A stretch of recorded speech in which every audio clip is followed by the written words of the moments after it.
So good morning. I'm very impressed that so many people are here at 9, even though many of you went up to the pyramid, whatever that is,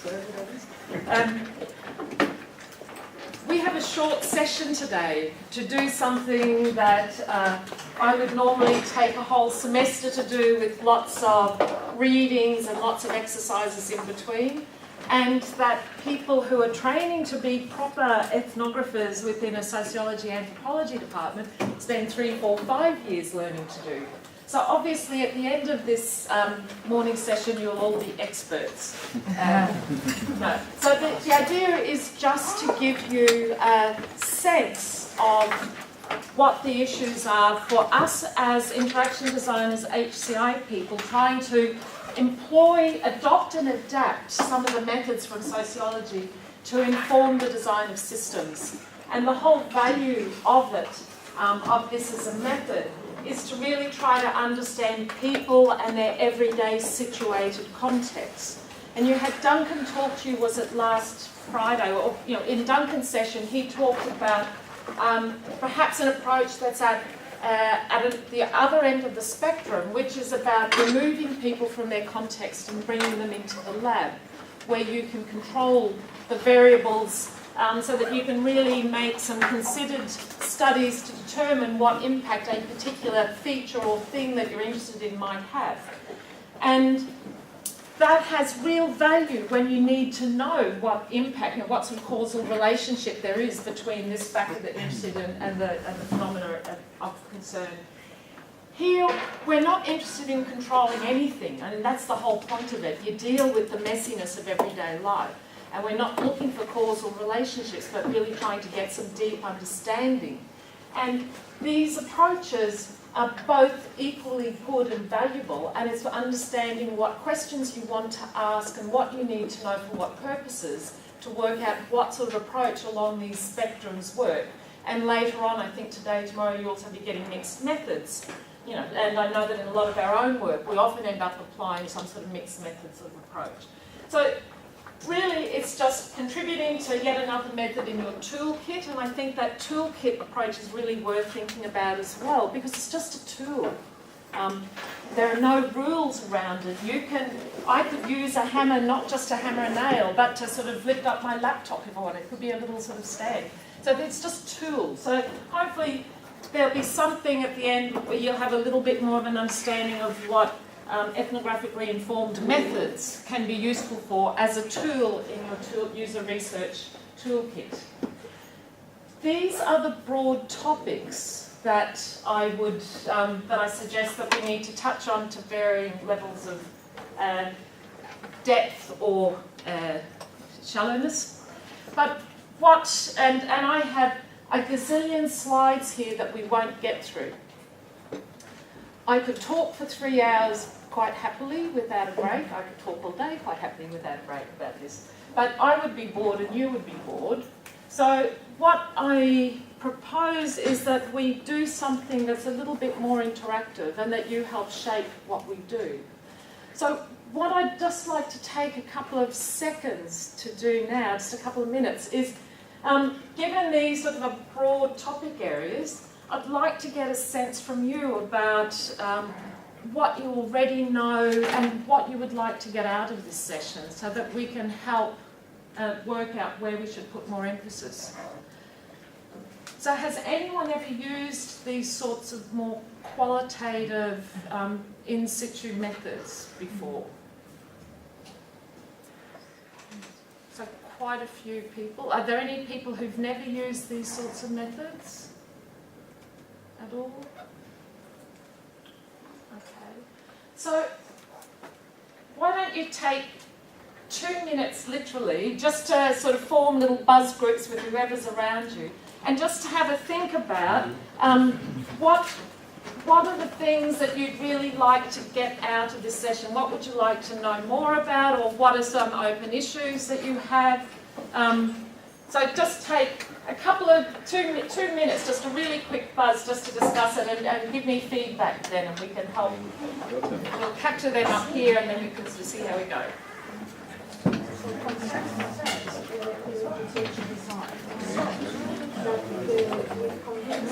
Okay, there we go.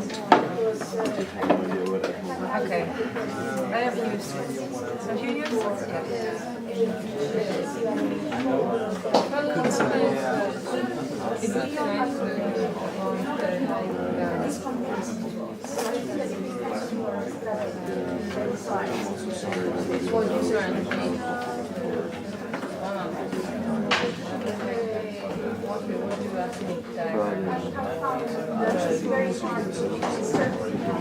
Yeah, about the analysis methods.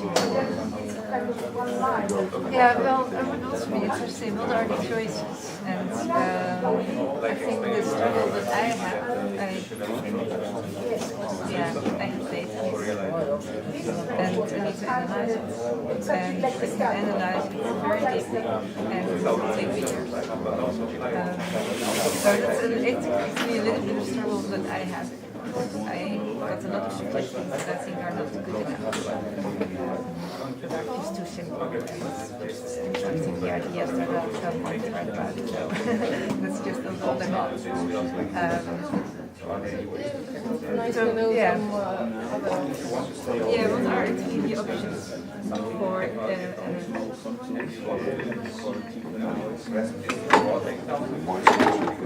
how to choose them?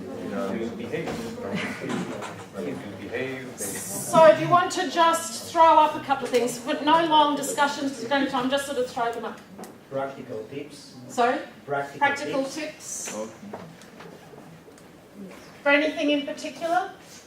No, just in general. Okay, practical tips. But it's specific then role of theories. How do you choose? Why you choose? Mm-hmm. It's like Game of Thrones, only it's ROT. Yes, someone else? Yeah. I was thinking about how to do the analysis, so you have all this data about what then.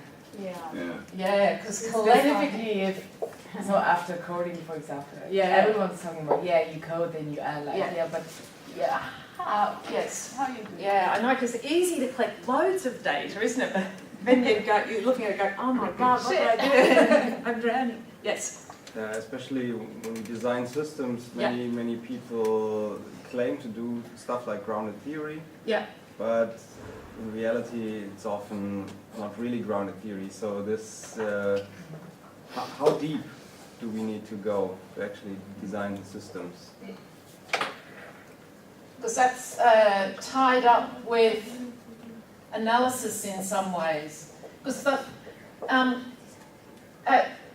we're not sociologists, anthropologists. We're not doing our qualitative studies to develop sociological theory. We're doing it to design systems.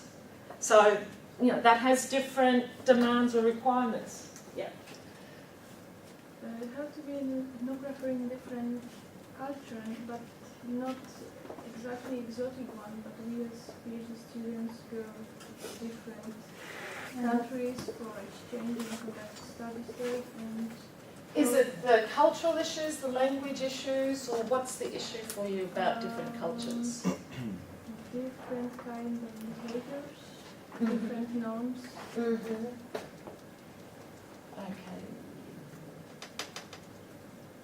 Right? Any? We'd like to hear about the moving to design. Moving to design.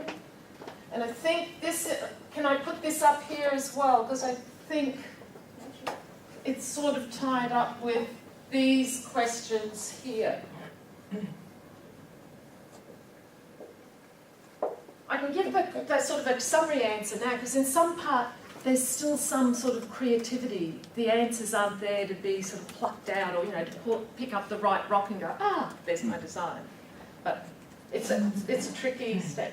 And in Fitzpatrick, how to be invisible, how to not influence your object, and how to avoid this bias then in analysis and so on. And if you are influencing when it's really bad to do that, and when you just can label that. Avoid bias, influence, and I missed what you said. I said that when you really should be careful about being visible, and when it's not so bad to be. Yeah.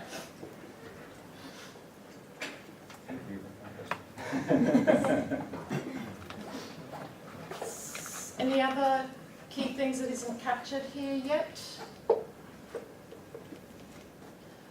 Okay, so as we go through, if you think there's a chance to pick up on some of these and I've missed it, I'll try and keep these in mind, ask. And I do also want to say that, you know, like, you can have a copy of the slides and there'll be many slides where I will just say, and there's stuff here to read about X, because we'll drown in detail and we'll try to sort of stick at the more important practical levels.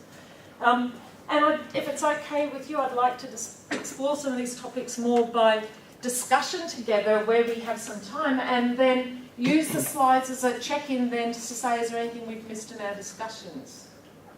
So does that sound okay? Okay.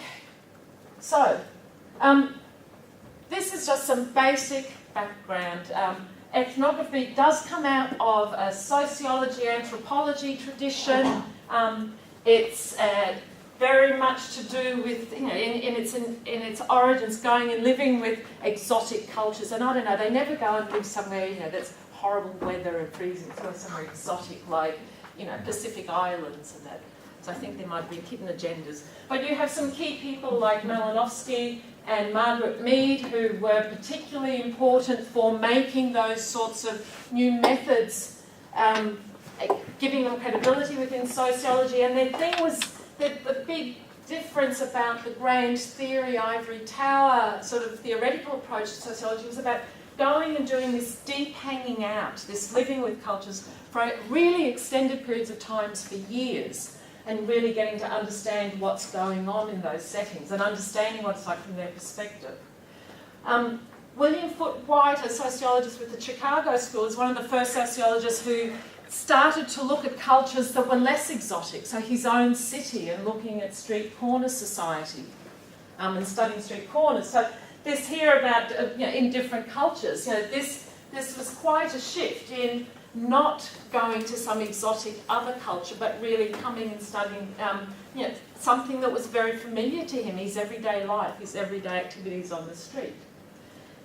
Within computer science, within HCI-CSCW, ethnography got some traction when we moved from having standalone desktop computers to having networked computers, because networked computers enable people to connect together. Computing was no longer just about information processing, but also about collaboration and social interaction. And computers moved out of the office and into homes. So it also was not just about efficiency and productivity, but social life.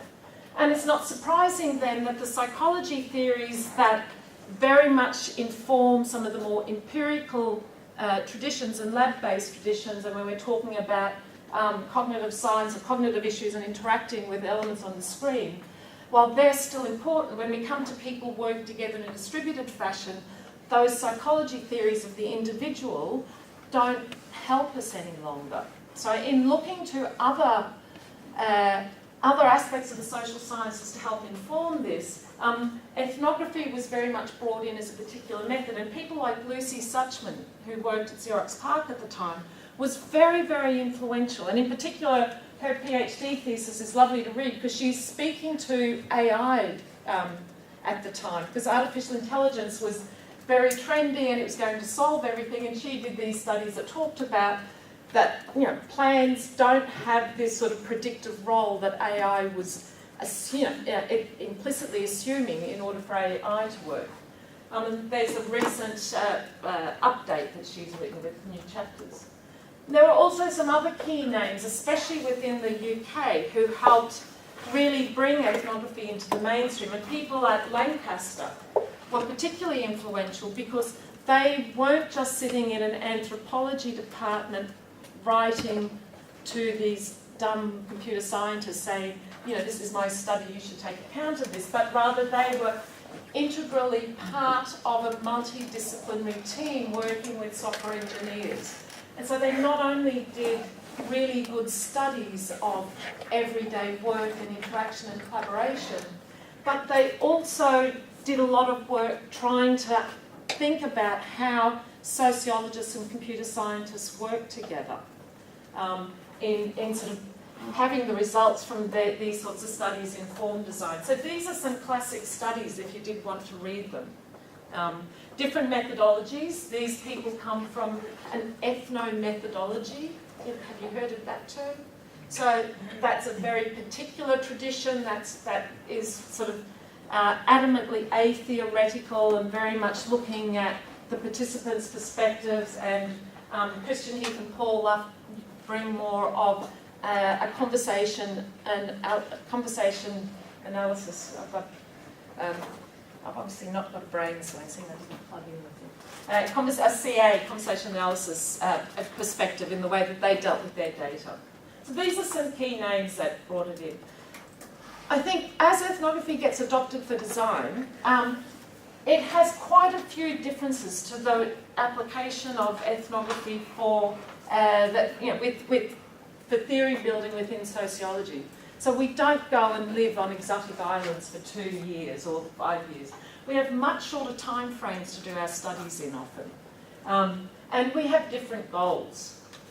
And I think one of the things that's really important, and I've got another slide later that just sort of emphasises this, is I actually don't like saying I do ethnography, because there was this lovely paper by Diana Forsyth in the CSCW journal in 2002, I think it was, where she talks about ethnography as invisible work. And she was getting a bit cranky. She was a medical anthropologist, and she was getting a bit cranky at people going and doing time and motion studies with doctors in an emergency department and saying that they did ethnography. And she was sort of talking about how it values the very deep training and skills and expertise that formally trained ethnographers do.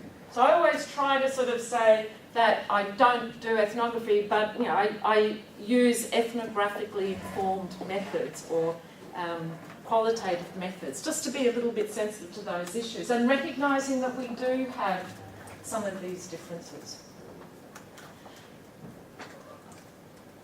And sometimes, if you're lucky, you do get to work with people who are deeply trained in this as well. But that doesn't stop those of us who aren't, who come from more, HCI traditions, in adopting and adapting these methods for the purposes of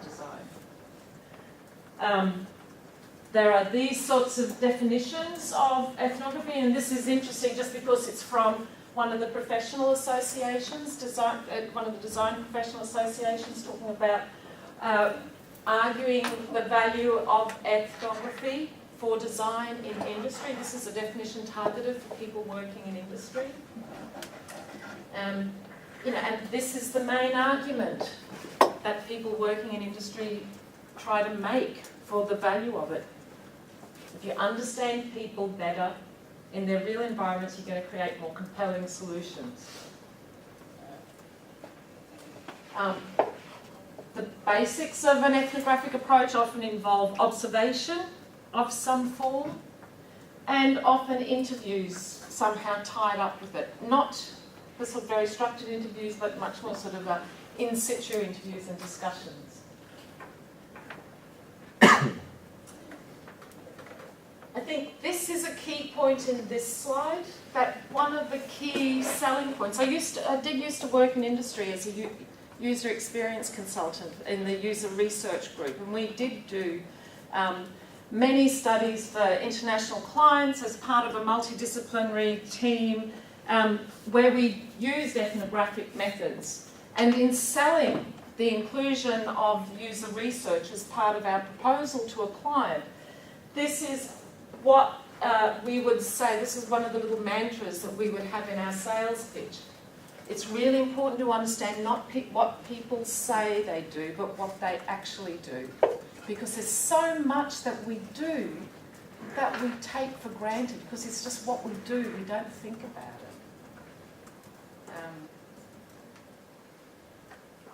So that's one of the key things there.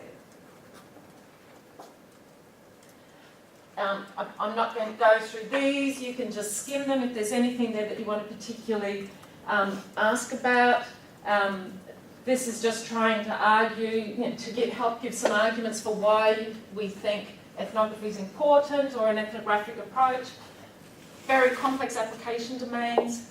And all our normal software engineering sort of requirements gathering techniques or formal modelling techniques, while they might make the world look nice and neat and ordered, don't capture the reality of the messy world. And we have lots of experiences, especially from the 1990s and the business process modelling, workflow modelling era as an example, to show the limits of lovely, neat models, but how they constrain, understandings of real-world settings. And that's part of what Lucy Suchman's work pointed to as well.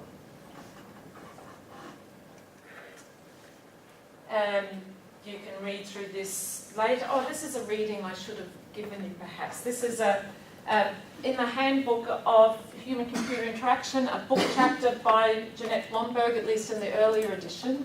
And she's got a very nice review of ethnography used for research, and it's very practical and it steps through the whole sort of process. So these are some of the points that she gives for what ethnography can contribute to design. And John Hughes, who I talked about before, who worked with Tom Rodden and people at Lancaster, where they were working together, but, very closely with software, sociology people and software engineers. They found that there were different types of ethnography that they were doing, and different ways of arguing for the role that an ethnographic approach can play in different phases of software development and different contributions. So again, that's another sort of classic paper to look at just for background. It's used very increasingly, I think, across many areas within computer science, especially in areas that deal with people and technology. It's a very commonly used technique, although the relationship between ethnography and design is an ongoing debate. I don't know if many of you are familiar with Paul Durish's paper from, when was it, 2006 or something, about implications for design, because there was this whole debate about, when people write up academic papers with ethnographic studies, they have lovely rich findings, but then at the end there'll be this sort of half-page section, implications for design and review. If you didn't have it, reviewers would go, yes, this is all very interesting, but what do I do with it? And then if you do have implications for design, many reviewers will say, well, they were pretty silly implications or pretty obvious, what do I do with them still? And his paper was sort of arguing that why couldn't the study stand on its own right and people find value in it for whatever they want to do with it? But it's an ongoing debate, just to let you know. It's not just an academic fad, although it's been around in the HCI area since the late 80s. It's very much a part of many companies, big IT companies, international IT companies, many of whom have very deep in-house expertise, both as part of their research arms. Does Philips have an ethnographic? I should have Formally we have ethnographics with Philips Design. Yep. But also in research there are a lot of people with experience in using ethnographic methods.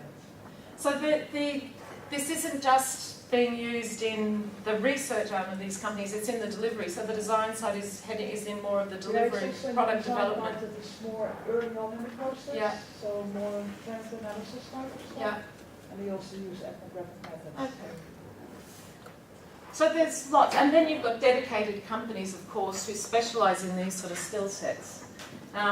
There are lots of articles that you will see in popular press where that are sort of talking about this sort of new competence. Again, you can just read these in the slides, but these are just some example articles. So ethnography is probably not as common as many other more traditional HCI methods, but it's still widely used and widely valued, both in academia and industry. Any questions about just that sort of background so far?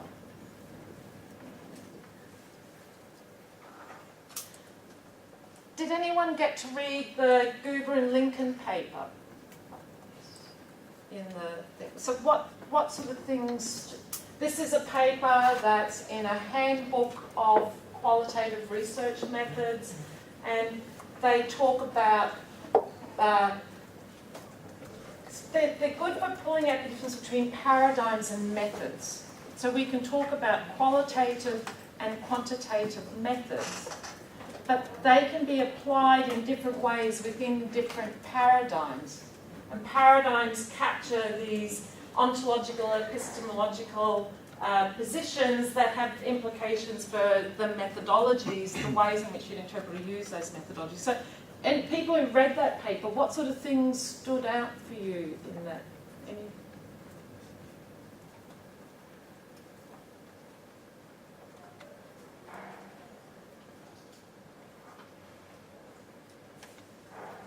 I read it, and actually I was thinking I'm more the constructivistic kind of researcher. Yep. But then I did some kind of quasi-experimental design of a study, but it was just a means to see how the students do a design task and then use that for an explorative analysis. Mm-hmm. So I was then, when I read the paper, I was like, oh boy, what did I do actually? Because it was something in between. It was not really positivistic. Yeah. But even the experimental thing is positive. It has some qualitative things. So I was not really clear when I read that where I would position this particular study in. Yeah. And do I have to? So, no, what I think, the paradigms that they talk about here, they break it into four very broadly characterized paradigms. Positivism, post-positivism, critical theories, and which covers a whole lot of things from feminism to I can't remember what else, and constructivism. And I think that the value is just that it makes you think more explicitly about what do I assume can be known about this thing I'm interested in, and how can I know about it? How can I, as the researcher, know about it?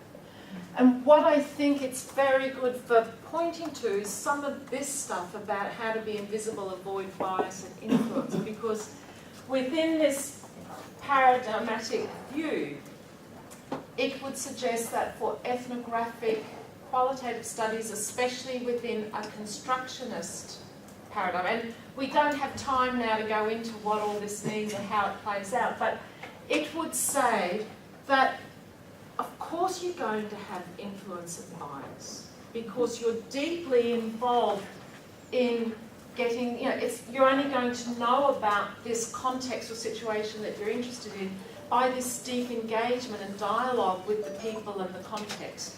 And you are making lots of decisions about what you look at and how you look at it and who you give attention to, and your very presence. And so it wouldn't try to avoid the fact that you're there. It would rather argue for taking a more reflexive position about I am there, I am influencing, I am making choices, so let me be more consciously aware of what and how my influence might be playing out, and there might be ways that I can minimise that. So it's more about creating an awareness, I think, in that sort of way. And we can come pick up on that later. So I would encourage people just to read this, because I think it's just a good paper for making you go, oh, I hadn't thought about what I... Sometimes you just go on and do your stuff, but you don't think about the implicit positions that you're buying into in choosing to do a lab study or a more ethnographic study. So what that says is you can have different paradigms, and different paradigms can all say they're using sort of quantitative and qualitative methods, but for different sort of purposes and in different ways, although these quantitative methods and qualitative methods often are more useful for people within particular paradigms than others. So you're all happy with sort of some of the key differences if we think about the spectrum of qualitative and quantitative?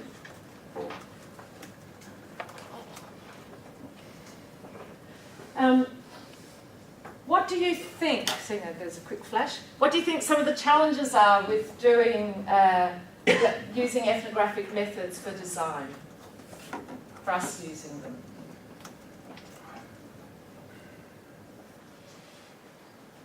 Prioritizing findings. Sorry? Prioritizing findings, which is more important than the other, because you know, it really depends when you are going there, and what is you know, constantly you know, dealt with doesn't have to be necessarily most important. Yeah. So prioritizing, understanding priority. Yeah.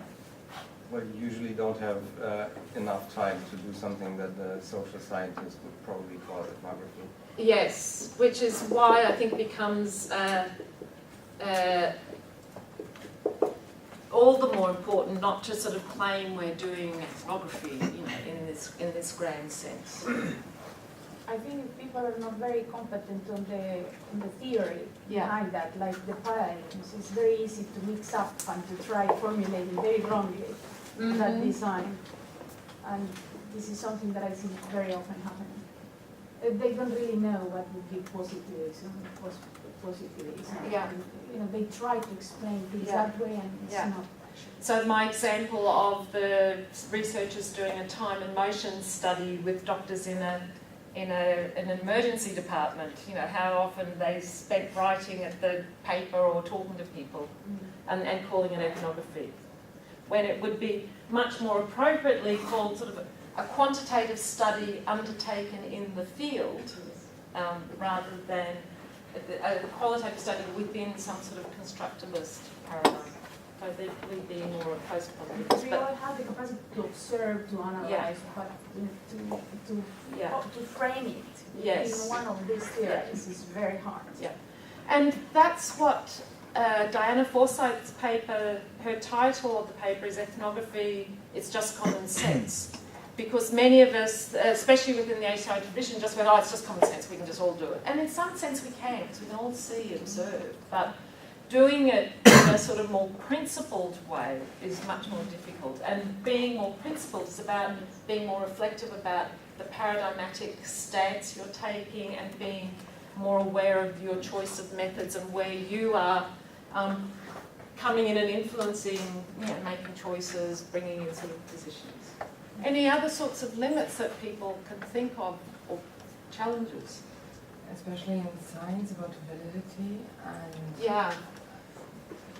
so how to make sure that you can make some kind of generalizations about what you think. Do you think you can make generalizations? What do people think about generalizations and this sort of approach?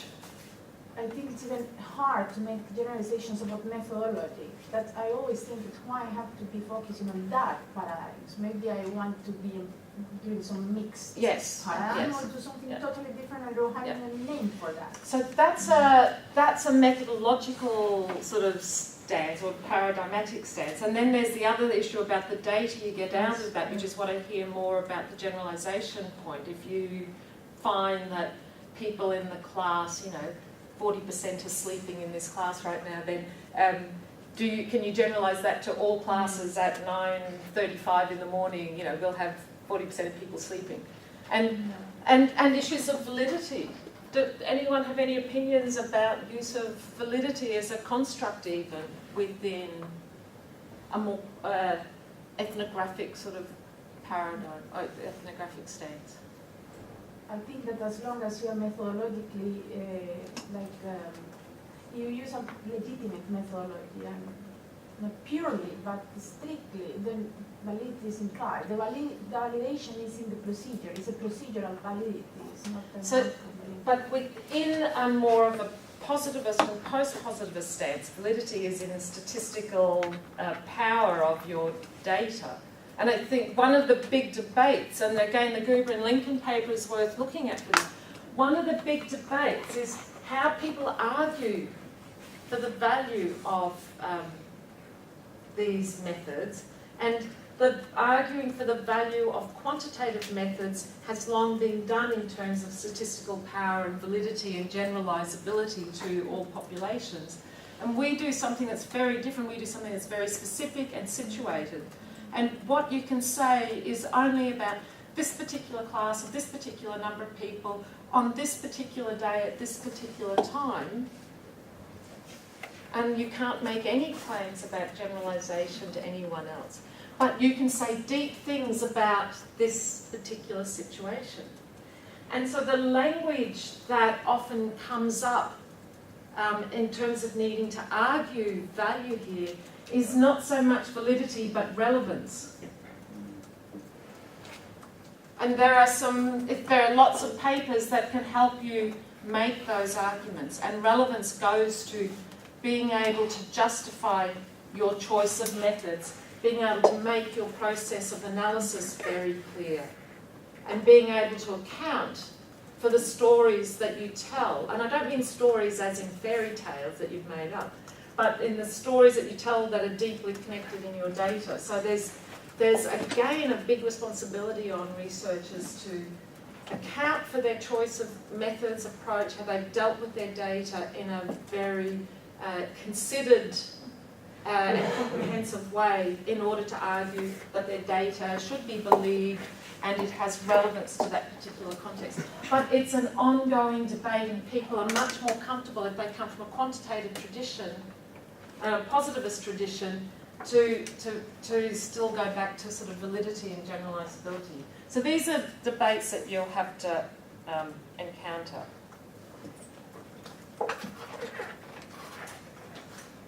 I think one of the other, so this is, this sort of goes to that validity point.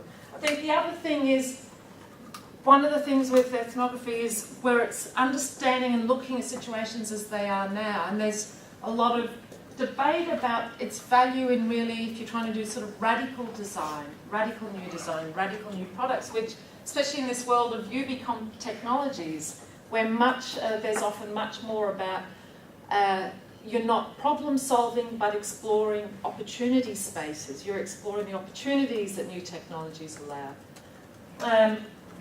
And I think that ethnography can still play a role there, but it's not so much to understand maybe the deep processes that are going on, but rather the values and the qualities that might be important, that might form a particular background to design thinking.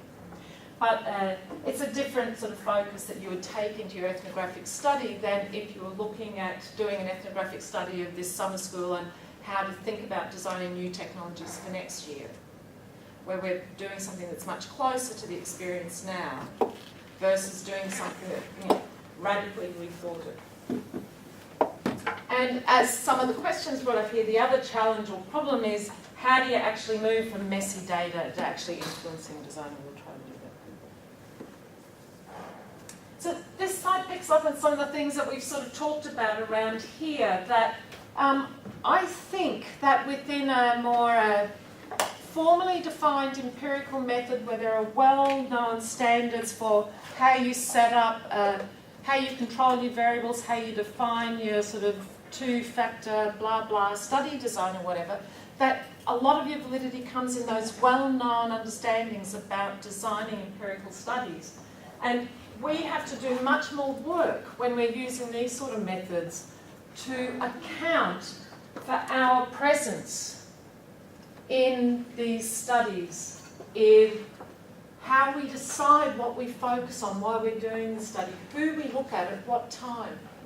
Maybe studying this summer school, if you only looked at it on last Friday, could be different to looking at it on Thursday, or looking at it in the morning versus the afternoon. We make choices, so many little choices, doing this sort of field work, that we have influence not just on our participants in the, what's that effect called? I've got a mental block.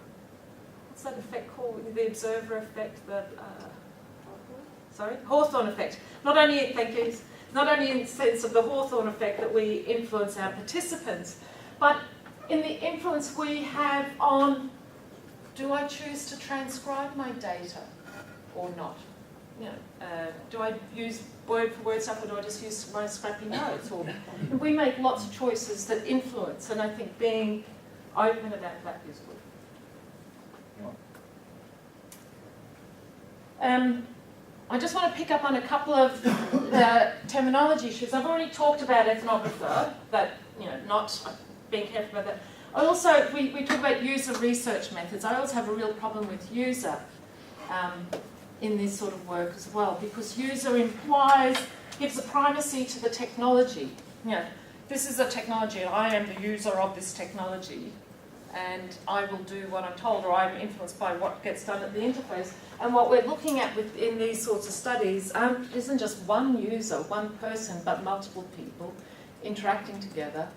And it's a little bit different to using my word processing application or my PowerPoint application. It's about people living everyday life and integrating technologies or not in interesting ways. And I think sometimes the language of user we miss, or it distracts us from that complexity of multiple people and very complex situated context. So we use user as sort of a generic placeholder because that sort of comes off the tongue very easily, user research methods, but just to be aware, I think, that in these sorts of contexts it doesn't pick up. So. There's also issue with the indirect users. If we design something, there's many people will be, kind of affected by that. It's just not the user who is using the system, but also, for example, the customer of this user or someone else. Yeah. There's the stakeholder notion we have in the ISO norm. Yes. But when it comes to user experience, I just also, if you're still there, in the user experience, we talked about that I struggle, for example, with the notion user experience. Yeah. Exactly because of that. Yeah. I would like to call it, I don't know, human experience or something. Yeah. But it's a notion that has been, or is developing, and I looked it up again in the white paper, and they specifically mentioned it's not just about the people directly using it, but you can't change that anymore, right? If I write a paper and I call it human experience, the reviewers will probably sue me or something. Or you can develop the term, become very popular. Yeah, because I'd like to change human-computer interaction now to be people-centered technology or something, because, but I think, again, it's just a matter of being reflexive practitioners and just being aware of the power of language, the power of terminology, the implicit assumptions that we might be buying into, and do we, want to buy into them or not. So it's just in terms of being reflexive there.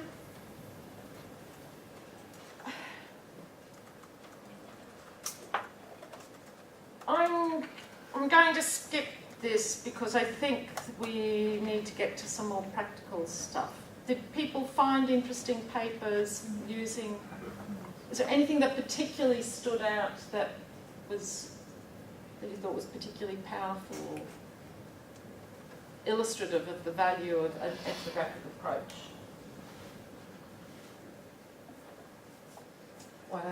Especially when I want to know, how they did that, I recognize that a lot of people, probably also due to the page limitations, just say, okay, we did an analysis. Yeah. But, and then we found this evolving, as if magic happens, and then there are the results, right?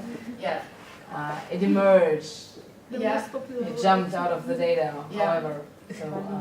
So we'll talk about this later, but in the Brown and Clark paper, they very much critique the language that I probably have been guilty of using as well, the themes that emerge from the data were, and again, sort of that choice of language that doesn't own the hard work and the very sort of subjective choices that you had to make, obviously in quite hopefully principled ways in order to find those themes. Yeah, I'd like to stress something similar. The methodology sections of papers in our fields are often crap. Yes. Yeah. I think reviewers are getting a little bit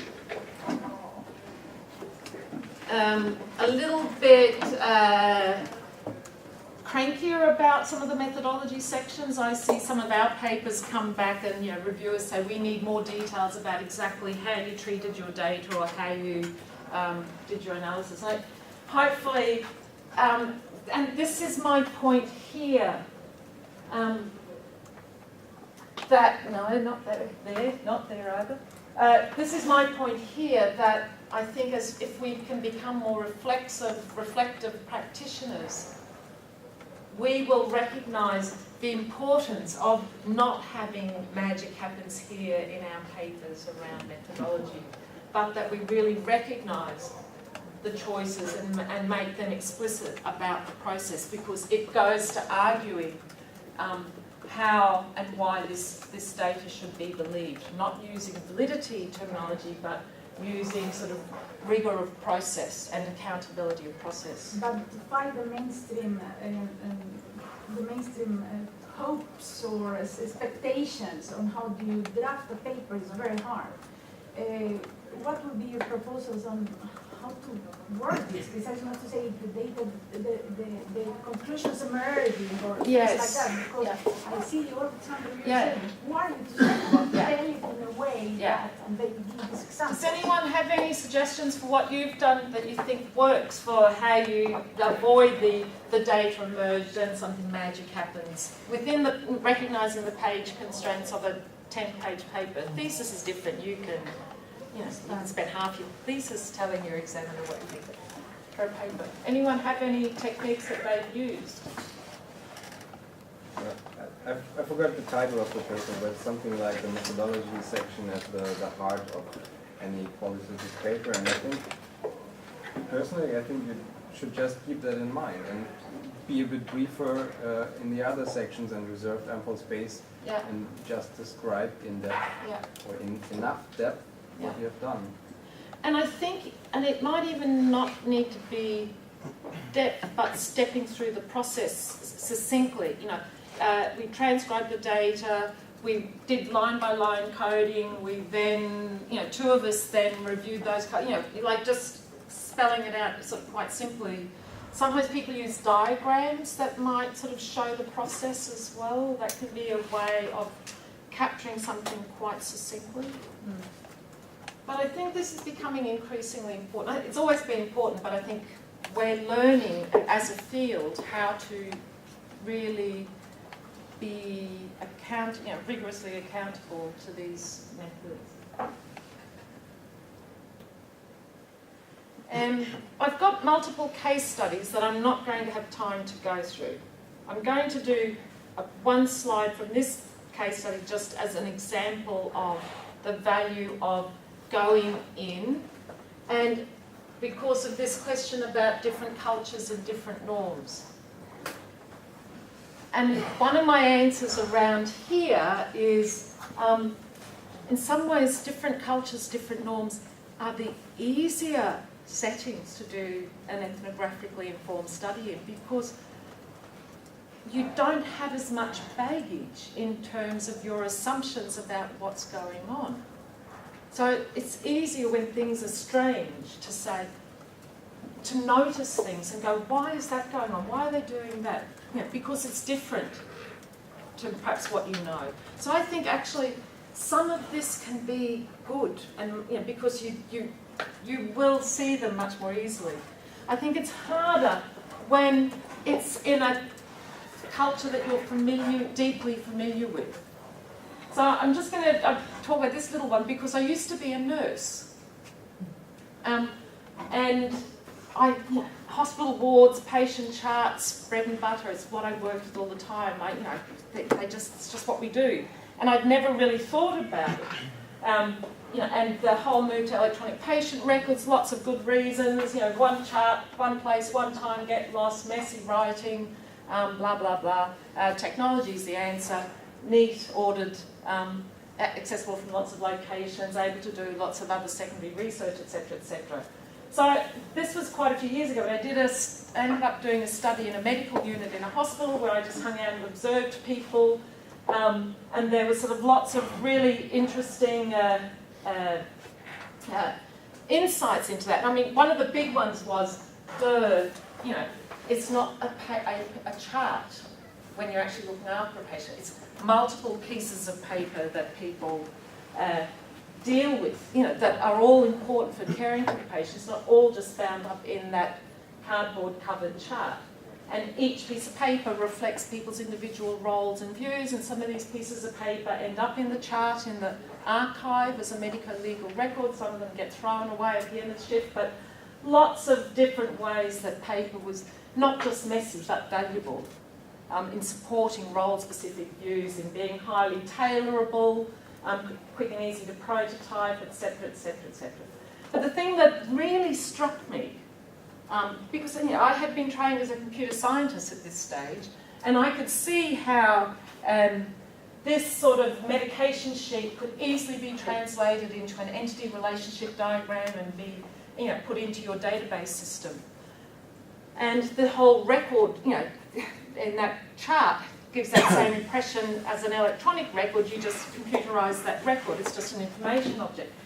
Does anyone notice anything here in this medication sheet? There are a lot of notes that are not exactly in places there. They have no place to be. Yeah. And these notes are really important because here, eye drops. Someone's got a note here that says it's their own supply not available at the pharmacy. So, not signed, but we'd assume that that's the pharmacist, or the people then knew that that was the pharmaceutical business. This is a post-it note. Who's it written by? Who's it written to? But again, people knew how to read this. This was again probably the pharmacist writing similar, or it could have been one of the nurses saying to the doctor, "Are you sure these are the eye drops you want? Shouldn't they be something else?" Here, other eye drops. A whole discussion with multiple participants about where these eye drops should be kept. Chloramphenicol eye drops. Someone's written, and even the fact that I'm going to read it to you in order, in the fridge. So there was a note there telling the next person who was going to give it, and these are the people who give the drops, that the drops can be found in the fridge. Then someone says, capital letters, underlined, exclamation mark, does not need to be kept in the fridge when in use. Authority. Saying don't do it. And then there's another note that's saying, no, they're not in the fridge anymore, they're in the night trolley. So there's this whole lot of embedded communication going on, just in time, just in place, at the right place when people need to know about it, that isn't supported by the formal information structure. I've worked with these forms for gazillions of years. I'm sure we did that all the time, but if you asked me how medication form worked before this, what we say we do and what we actually do, I would have said all the formal story, because this is a very important medico-legal document. We have the times here and we autograph it when we give it, and, to check the armband to make sure we give it to the right person, etc. Yeah, I was just wondering because reflecting on recent experience I had with doing ethnography, it's kind of similar to what we found, is that when people use paper and physical artifacts, it actually works for them, it works quite well. Yeah. But then you're in a framework of a project when you're supposed to bring new technology in, so how do you answer that question of, well, do they actually need it? Do we need to design something new because this works really well? Yeah. This is something I'd love to have a longer discussion about, but I'm conscious that the time's way beyond where I thought I'd be right now, as usual. I think that the value of these sorts of insights, and it's tricky when you're in a whole project that's got a momentum going, you recognise what you can influence and what you can't, first of all. But then it's thinking about, not necessarily that paper has to stay, we should cancel the whole project if you know that that's not realistic, but in your analysis, thinking about what roles and purposes does this paper serve for this collaborative work environment? And are there other ways of supporting that or achieving that? So something here that, just talking about some of the, implications here, you might, if I had a chance to influence it, you might say, instead of just interpreting the medico-legal view of the medication form into a medication module, think about the fact that when you take away the paper, you're losing a very important just-in-time, just-in-place communication channel. Do we put a notepad at the end of the bed? Do we add a field here that allows informal notes or something? But it opens up a different discussion. And engaging the team in that sort of discussion about this is an important role it serves, what can happen. It may be going back to the nurses and doctors and pharmacists and saying, do you realise you're doing this? You're using it in this way. And often they'll go, oh, no, I hadn't thought that. You're going to have a system that looks like that. Working with them to workshop what might be alternative processes and methods to account for it. So I think it's doing something with the insight you've got about how and why. Yeah, I think maybe it's very easy to get trapped in this view that is either all paper or either all digital, but maybe we should be moving into kind of combining those different things together instead of just replacing them. And I think in reality it'll be combining. I think there are many more studies of electronic records, for example, that show, I've got a great photo of a general practice surgery that's been accredited as paperless, and it's got this wall of cupboards full of scrolls of paper patient notes as backup, and things, and still lots of paper. So I think, this is a whole other discussion because there's a lot of hype about the value. But our ethnographic insights can uncover and start discussions about these sorts of things. And we may not win what we think should be the perfect solutions right now, but I think the awareness raising that can be important. So, ethics. What do you know, or what do you want to know about ethics? Do you have ethics procedures that you need to follow at your own universities when you do human subjects research? With forms that you have to fill out? And does anyone not have an ethics board? We don't either. Where are you from? Siegen. Okay. And Here, Tallinn University. Kiev, and someone else had their hand up. Where are you from? Stockholm. So I think those of us, many other people have got their ethics boards that will have, I'm sure, very comprehensive web pages and forms and checklists. Those of us who don't need to be very rigorous in how we deal with the ethical aspects of our fieldwork, and it's about ensuring the safety and protection of our participants, but also of us, that we're not putting ourselves into potentially risky situations. So, given that there's just a few of us, I'm just going to step through these. I'm just going to put these slides up. You skim them if there's anything you want to ask a question about, and those of us who haven't got ethics boards, we can have a deeper discussion over coffee if we need to. Just a brief question, something you confirm. I have a more psychological background, and we were drilled for ethics forms and stuff like that. And my impression is that people who come into HDI from the more social science field are not that immersed into the world of ethics and the forms and stuff like that, and the psychology side has it. Having worked in Australia, US, UK, and now in Austria, I think there's something more Germanic computer science about not having ethics.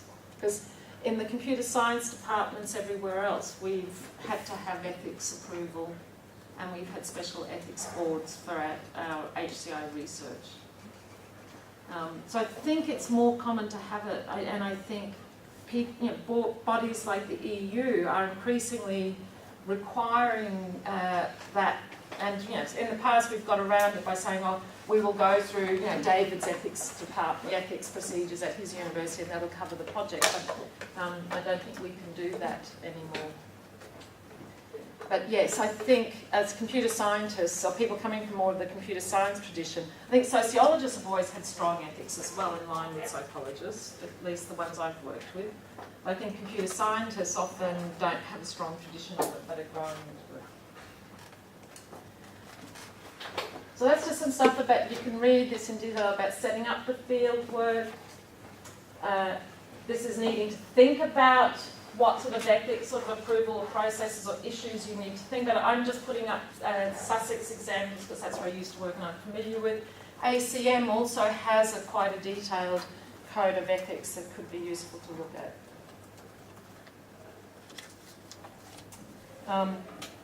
Many places have some sort of checklist that you need to go through that help you determine.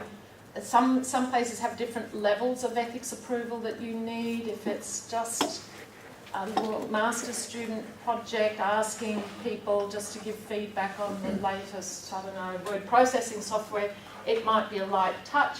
If you want to do, I don't know, implantable biosensors and, you know, brain-computer interaction or something, it may require some more detailed and rigorous ethics approval processes.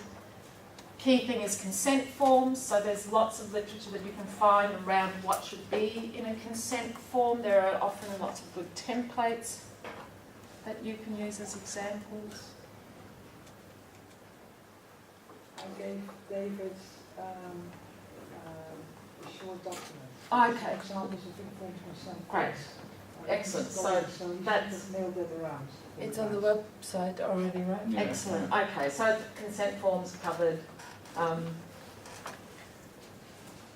And just being aware that with the sort of research that we're doing as we move into more of a UbiComp era of technology and interaction, different forms of human-computer interaction, we often need to think about these other sorts of ethics cases around here. What's the issue about doing research in public spaces or doing research with vulnerable people, or who's determined to be vulnerable, and what should we do, and what should we do doing research online. You know, think about the recent Facebook controversy where they manipulated mood.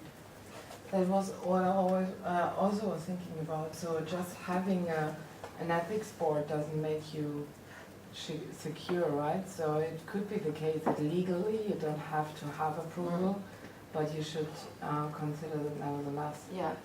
So this is where I just think really being reflective about our own work. And, you know, this is another area to, you know, when does it matter? Not just ticking the boxes, but what are the extra steps I need to do to make sure that the research that I'm doing is safe for my participants, safe for me, safe for my institution. So lots of links there. Yeti said that there's lots of other examples being put up, so we won't go there.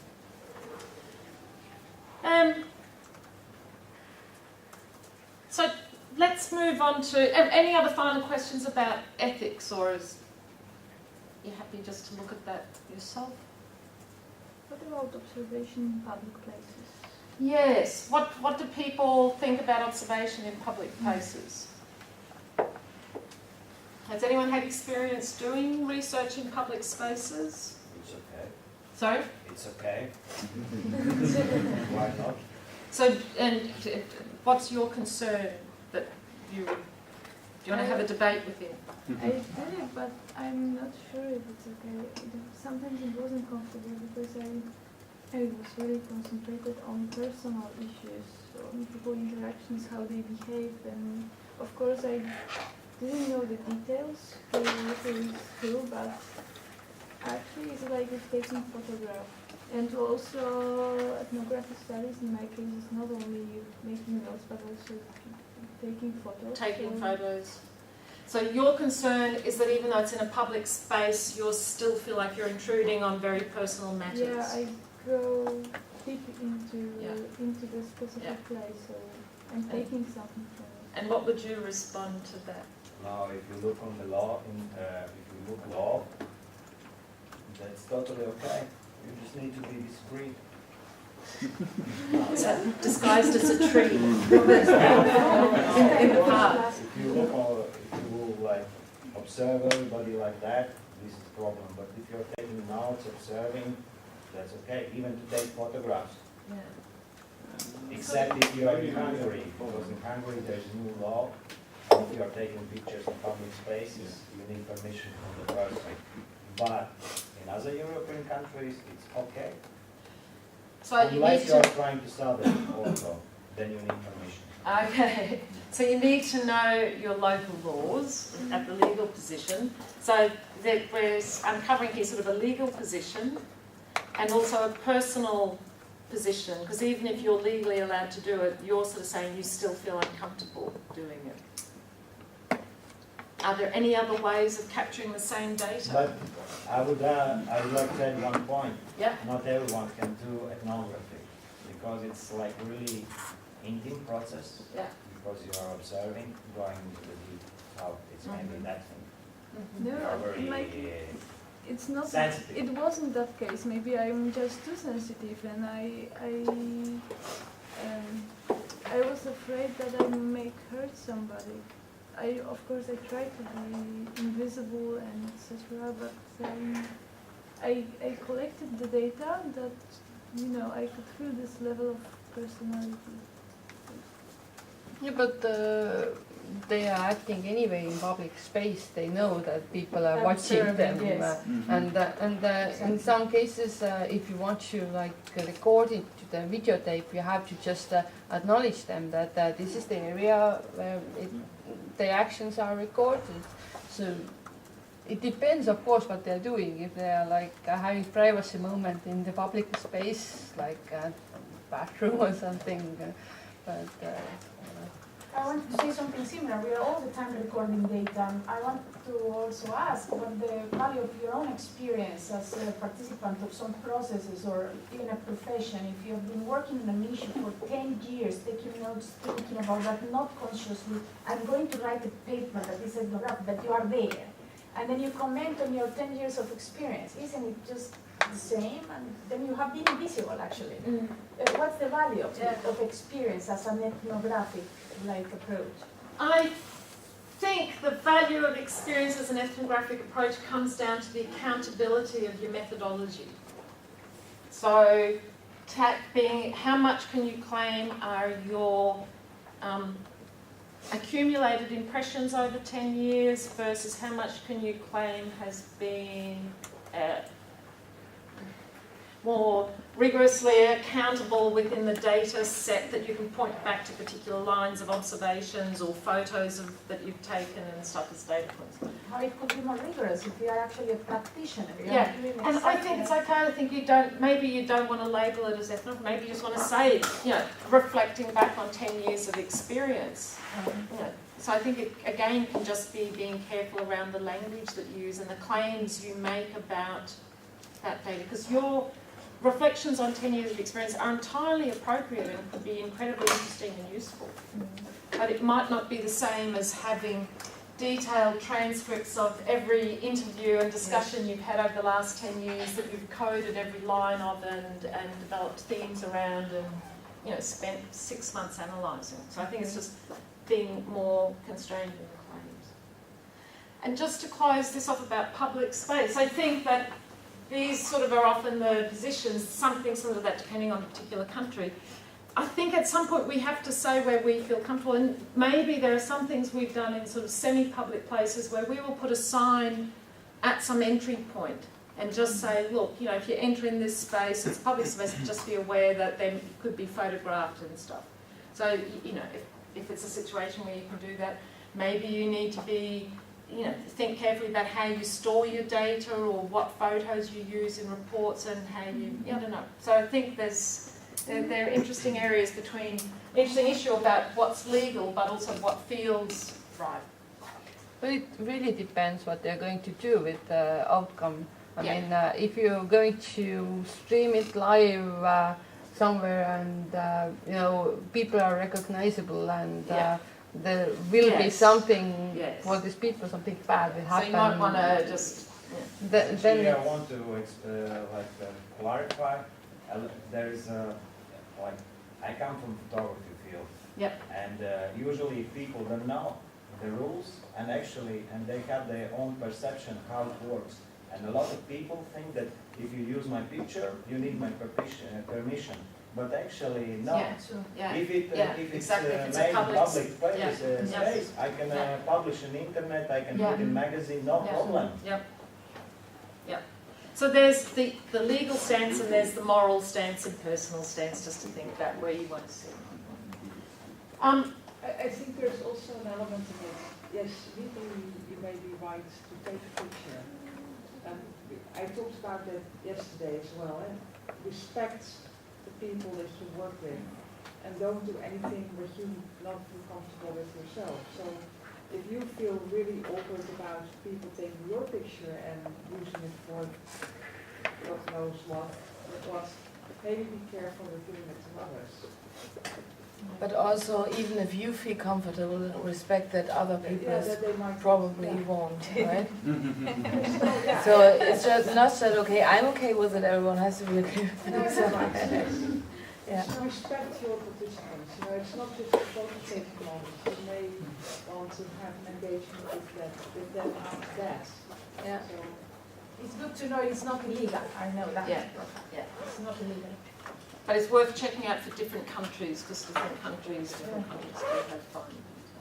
In Estonia, there's actually a problem with older people because in Soviet times, recording things would run out quite a tricky way.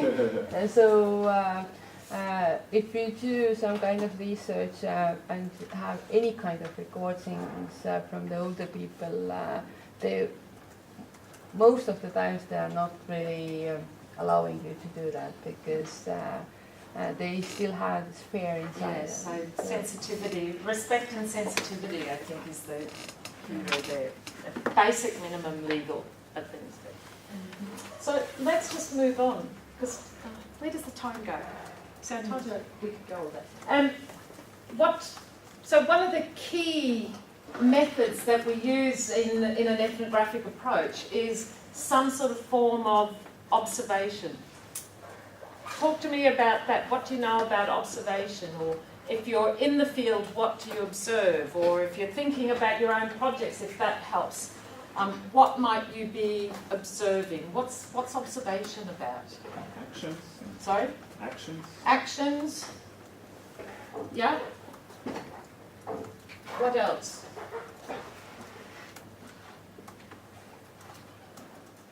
Reactions. Reactions. Patterns of behaviors between participants. Patterns Of behavior. of behaviour. Relations.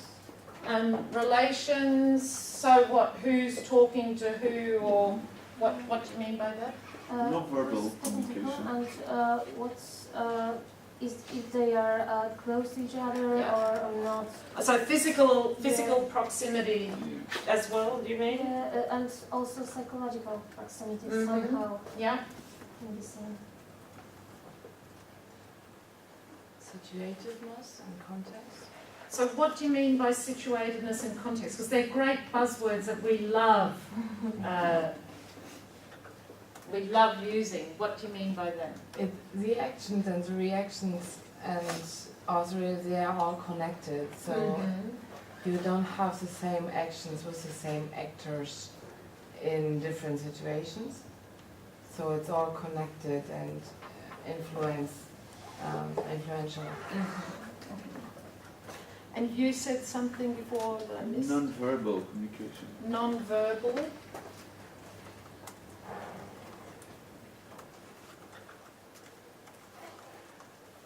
What else could you be observing? Maybe think about your group projects, whether you're doing the home or the space place, no, which was it, the home or the collaboration crowd. Interaction with objects. Objects.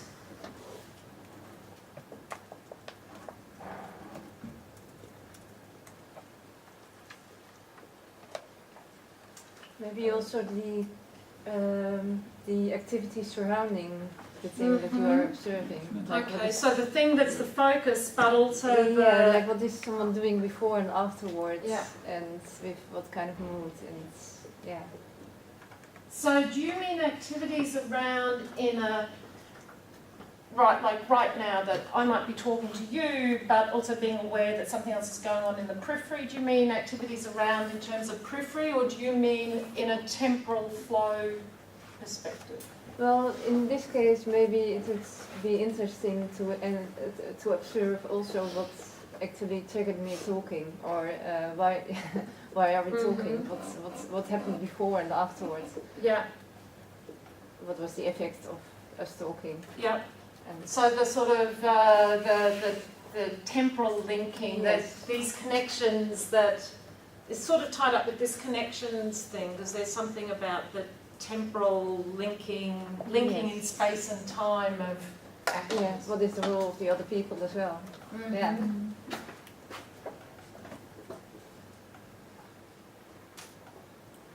Yeah? I like to see some rituals. Rituals? What do you mean by rituals? Some activity which I don't expect, which people do something more that they should do. For example, it is daily routine, but these daily routines have something around which make this routine unusual. Happenings, like unusual happenings, like Distractors, distractors and you know, some accidents maybe, or some minor, you know, complications. Yeah. Also reactions, like signs of emotion. So is this actions, reactions, or is that something different? So there's way in which reactions can be purely sort of functional Or emotional, yes. or emotional. Yeah. My messy board.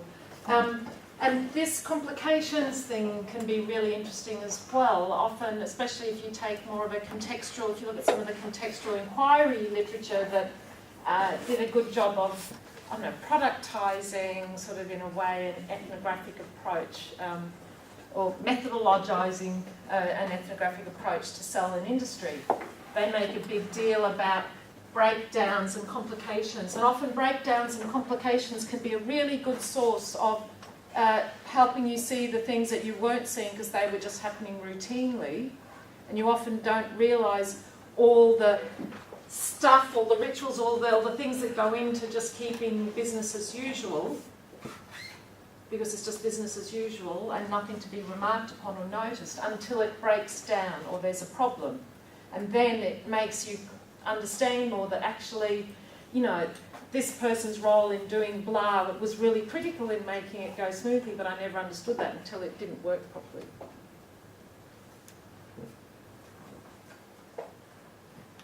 I have a question. Yeah. So I did an observation study where I went in and tried to have a really open mind Yeah. about what I was going to find and what I was going to look at. Yeah. But it became quite overwhelming because I didn't know what to focus. Yes. And I was not allowed to record video or audio. So Okay. whatever I didn't write down was lost. Yeah. So should I have prepared better? What was your, tell me more about what the situation was and why you went in there in the first place. I was doing a workplace study where I was observing how professionals used a computer system. So I was looking at what they did, how they interacted with clients, what objects they used. And So that doesn't seem so open. maybe, but I still felt like it was too open. Yeah. Yeah. Because I tried to write down what people were saying, what they Yeah. were, Yeah. while also looking what happened. Yeah. So this goes back to the choices that we're always making.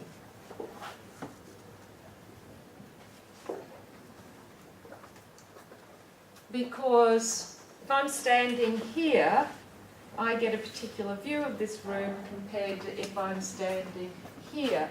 Or if I'm busy looking at how you're using your writing or your pen and paper, I'm focusing there, I'm not focusing somewhere else. So you are always making choices about what you're looking at. It sounds like you didn't feel like you had a sense of whether you should be looking there or looking more generally. Yeah. Is that a problem for the first visit? Is this a first visit? Or It was during a week. yeah. So I had 1 week. Yeah. Yeah. And I guess I thought every So what did you do? So during the time that you were there, you took notes. Yeah. What did you do at the end of the day when you went away? I tried to remember what happened apart from what I actually wrote down. Yeah. And write down everything that I students. Yeah. That is really key. And sometimes I don't do it, and even though I will stand here and say, you know, thou ought to do it, really important to write down everything that you can remember as close to the time, either when you're in the context or afterwards. It's going and having a cup of coffee or a beer or something and just filling out your notes and writing down whatever else sort of stuff. Did you do anything else other than completing? So that sounds like a great strategy for very comprehensive raw notes to work with. Did you do anything else then at the end of the day? I also wrote down my thoughts and Yeah. reflections Yeah. as far as I had any. Yeah. So that's good, because you're writing down what you saw, but your thoughts and actions. And I love my multicolour pen, if we talk about practical tips. I love my multicolour pen, which I started using when I was a nurse actually, because we used to do blood pressure in one colour and pulse in something else and temperature in something else in another colour. But I use my multicolour pen because I would use my own observations, I'd use my observations in one colour, my impressions in another colour, so to try and sort of separate them out and make it really clear what distinctions were. So that's great. So observations, impressions, anything else? Well, I think sometimes you have to prepare. And what I mean, we had observation with, vet doctors, so, and to understand where they could use computer instead of just regular paper. And I wasn't prepared, and this doctor started to operate a cat which didn't really wanted to sleep, and I couldn't, like, my stomach couldn't, like, keep that. I would have, if I knew, I would have prepared and watched some videos maybe about operation or something. So it wasn't really good observation because I couldn't really watch. So there's stuff about going into the field as well prepared as possible, but without overly biasing or influencing. So there's a point where you want to go in, you still want to ask the very good, naive questions about why did you do that, what did you expect. The very good thing of writing notes of everything observed and your impressions and filling them out as soon as possible afterwards. But there's just one other thing that I would perhaps add that might help with some focus for the next day, is in filling out these notes and impressions. In grounded theory they talk about writing memos, so you might say, my impression was that they didn't really like what they were doing. But then you'd say, why didn't they like? What was it about it that they didn't like? You know, I wonder if there's something about this tool or that tool or something. So sometimes in filling out the notes, moving from the impressions to memos, sort of questions, you know, or something, whatever language you might want to use, might then give you a bit more of a focus to go in with the next day. So the next day you're still not standing there, you know, looking at everything, but just for today you're going to focus a little bit more on that particular couple of things that you really want to dig down. You want to understand why. You know, these are often why questions, how questions, what else questions, who else questions, you know, all of those W's, what with, how did they know to do that? And sometimes completing this process at the end of the day, or, you know, like, but coming out with these sorts of questions will help you focus a bit more going in the next day. And you might keep focusing in like this. So going in and that focus might lead you to some more deeper sort of focus questions, or you might just focus on this for the next day, and then next day there might be something else that you want to just spend a bit more time on. You still try to be attentive to other stuff that could be interesting. Would that have helped, do you think? Something like that, in helping you feel less lost? Yeah, I think so. Because that's often a step. I know that, you know, when you're tired, it's exhausting doing field work. I know this is often a step I get a bit slack about, and you suffer for it. You know, your next day is not as productive. Or you have to do a lot more work in the analysis because you've got so much data. So a couple of people had hands up. I had a question about this being an expert or a novice in the field. Yeah. Because I've also worked for 8 years in the medical setting. Yeah. And so you also wrote about rituals and routine plus more. If you're a novice in a field, you might not realize that there is something not normal, irregular, right? Yes. But if you are an expert in the field, you might not ask questions that a novice would do. So how do you think about that? Yeah. Again, I just think it's being reflective and trying to be aware of what assumptions are making. There's this lovely woman who helps me in my use of research methods class at Sussex who's a sociologist. She says that before she goes in to do any field work, part of her prep will be just brainstorming. What are all the assumptions I think I'm making about this site or this workplace? What do I think I know, don't know? And she tries to sort of sit down for an hour and just brain dump everything that she can think of, just to try and help her be more aware of things where she might be assuming too much or bringing in too much background knowledge. And she said that really helps her. And I think playing this requires sensitivity and skill and experience, because sometimes you might have a really good idea why something's happening, but it can work to play the novice more than you really are, you know, because, and often you can be really surprised about what people say and think. And other times people will get annoyed with you because their work is so time intensive and critical. They don't have time to say to someone, yes, this is a piece of paper, or whatever. So I think there's a sensitivity to working out how to play this. But doing something a little bit more on this end, I think you're more likely to uncover more if you can find the right balance between not annoying them. Now, we had lots of other hands up, and we've got a tea break now at 10:30. So,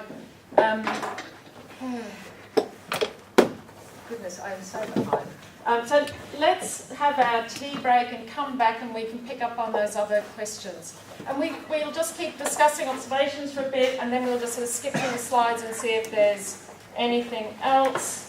You can note all those small details. Yes. Which you see, or the way how people speak, or they act, or the way they dress up. This is really, it's very important, because at the end, when you will make analysis of your notes, data, it came out really useful data. Yes. That will be on one of the other slides as well. My advice is, unless you really know you're only interested in purple notebooks of this size and that's it, and you've got no interest in anything else, that you take notes about everything, especially in the beginning. Because in the analysis, something that doesn't seem very important in the first instance, as you start going through your analysis, it can become important. And if it can kill you if you don't have good notes.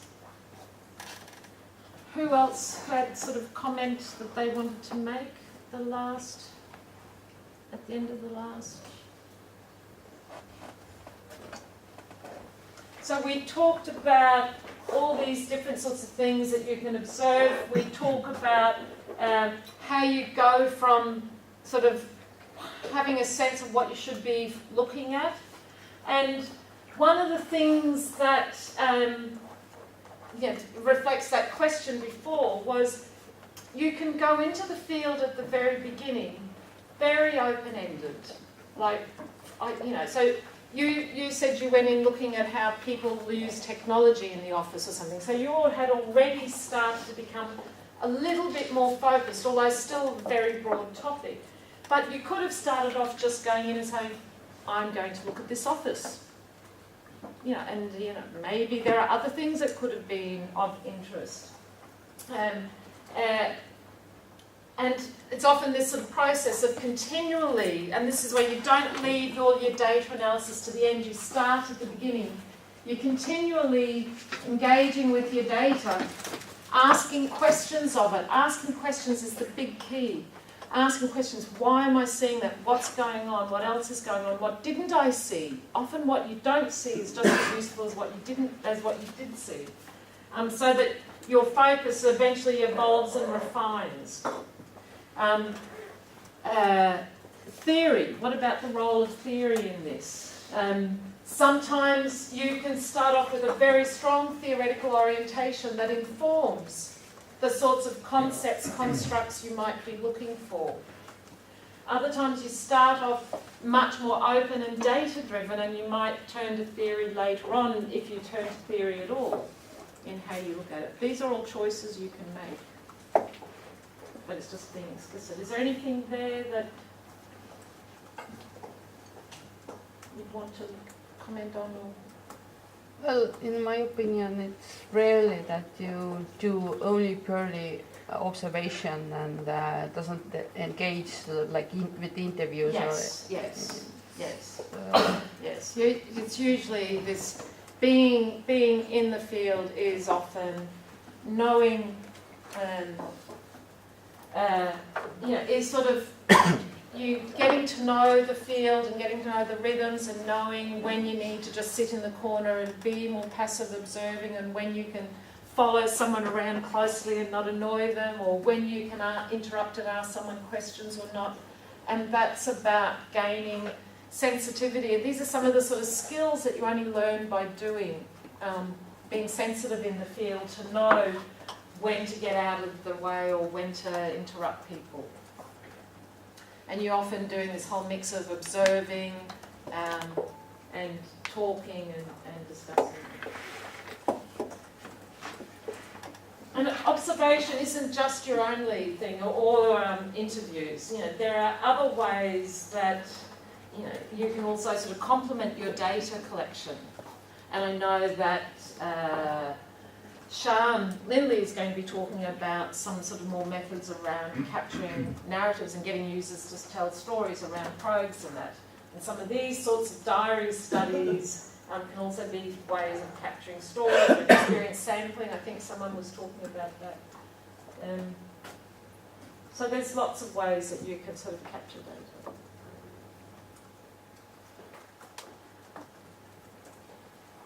I would say that your best ethnographic tools are just your natural curiosity.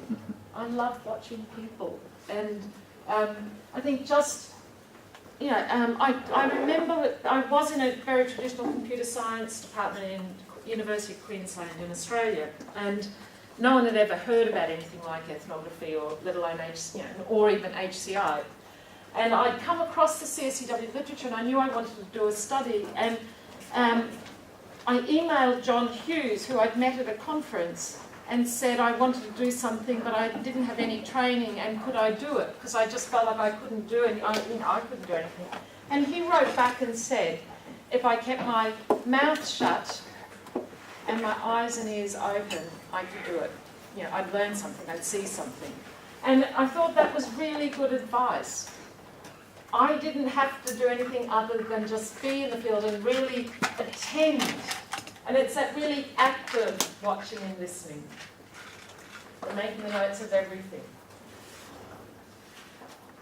And the skill of asking questions, both of your data and of your participants, in good ways.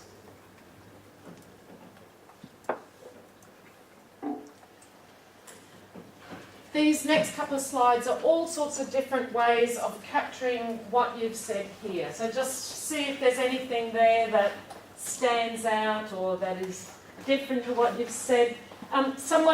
Maybe what we didn't talk about was sort of, like movement through space, and the role of space and resources in here can be useful. These are some other ways that a couple of other people talk about, what you're attending to. So Laughlin will often have this sort of question format, and they often take these as sort of a template. And you could use that as a template if you found that useful and fill it in while you're in the field. It can be a tool to think with.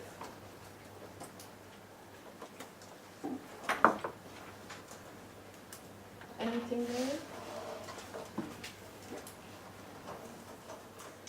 Other versions.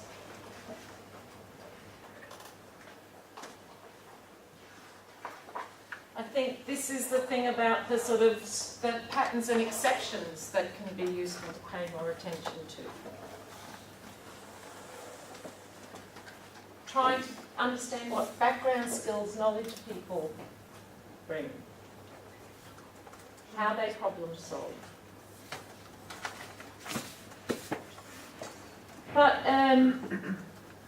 attending isn't always as straightforward, and again we should just be aware of our attentional abilities. Have a look at this.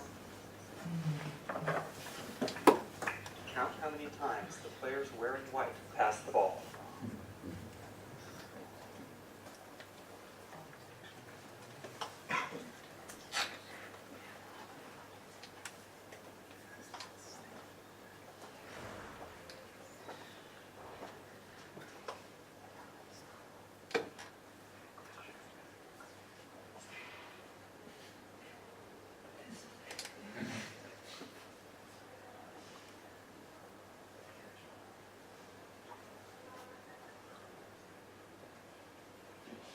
The correct answer is 16 passes. Did you spot the gorilla? Yes. For people who haven't seen or heard about a video like this before, about half missed the gorilla. Many of you have obviously seen it. If you knew about the gorilla, you probably saw it. But did you notice the curtain changing color or the player on the black team leaving the game? Let's rewind and watch it again.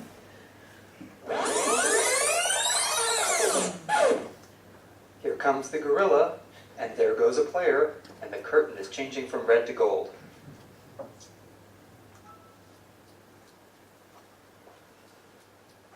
When you're looking for a gorilla, you often miss other unexpected events. And that's the monkey business illusion. So had anyone seen that particular version before with the curtain and the people leaving? Did anyone who hadn't seen it before, did you actually detect the person leaving or the curtain changing? You did? Working out. Oh, very good. I think it just makes you aware that even when we think we're observing, we can direct our attention in particular ways and miss certain things. And that's why it's important to sort of somehow become immersed in the field and to really be always asking yourself questions so that you can try and continually see in fresh ways. What's interesting is that, like even people who are experts sort of, can exhibit these sorts of attentional sort of issues. So again, it's just raising awareness of we cannot be that separated or invisible or non-influential in our field. We're very much a part of it in what we're seeing.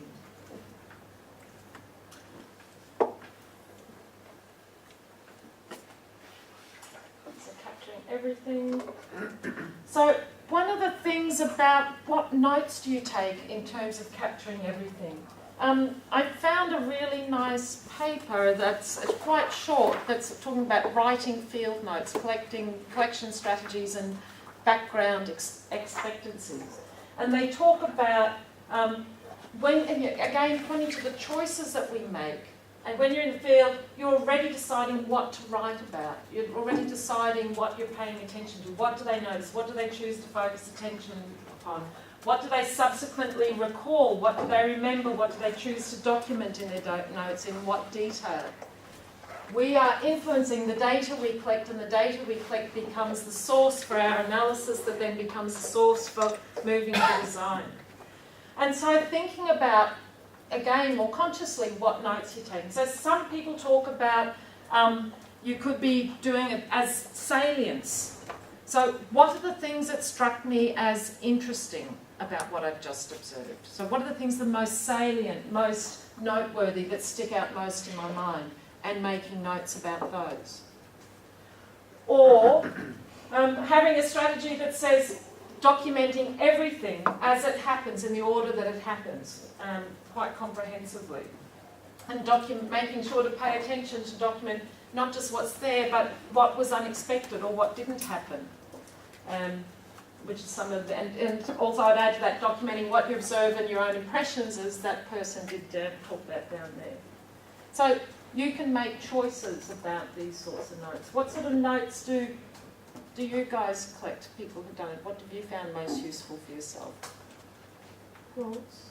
Quotes? In case of listening to people. Quotes, do you mean if you're taking handwritten notes? Or, but are you only taking quotes?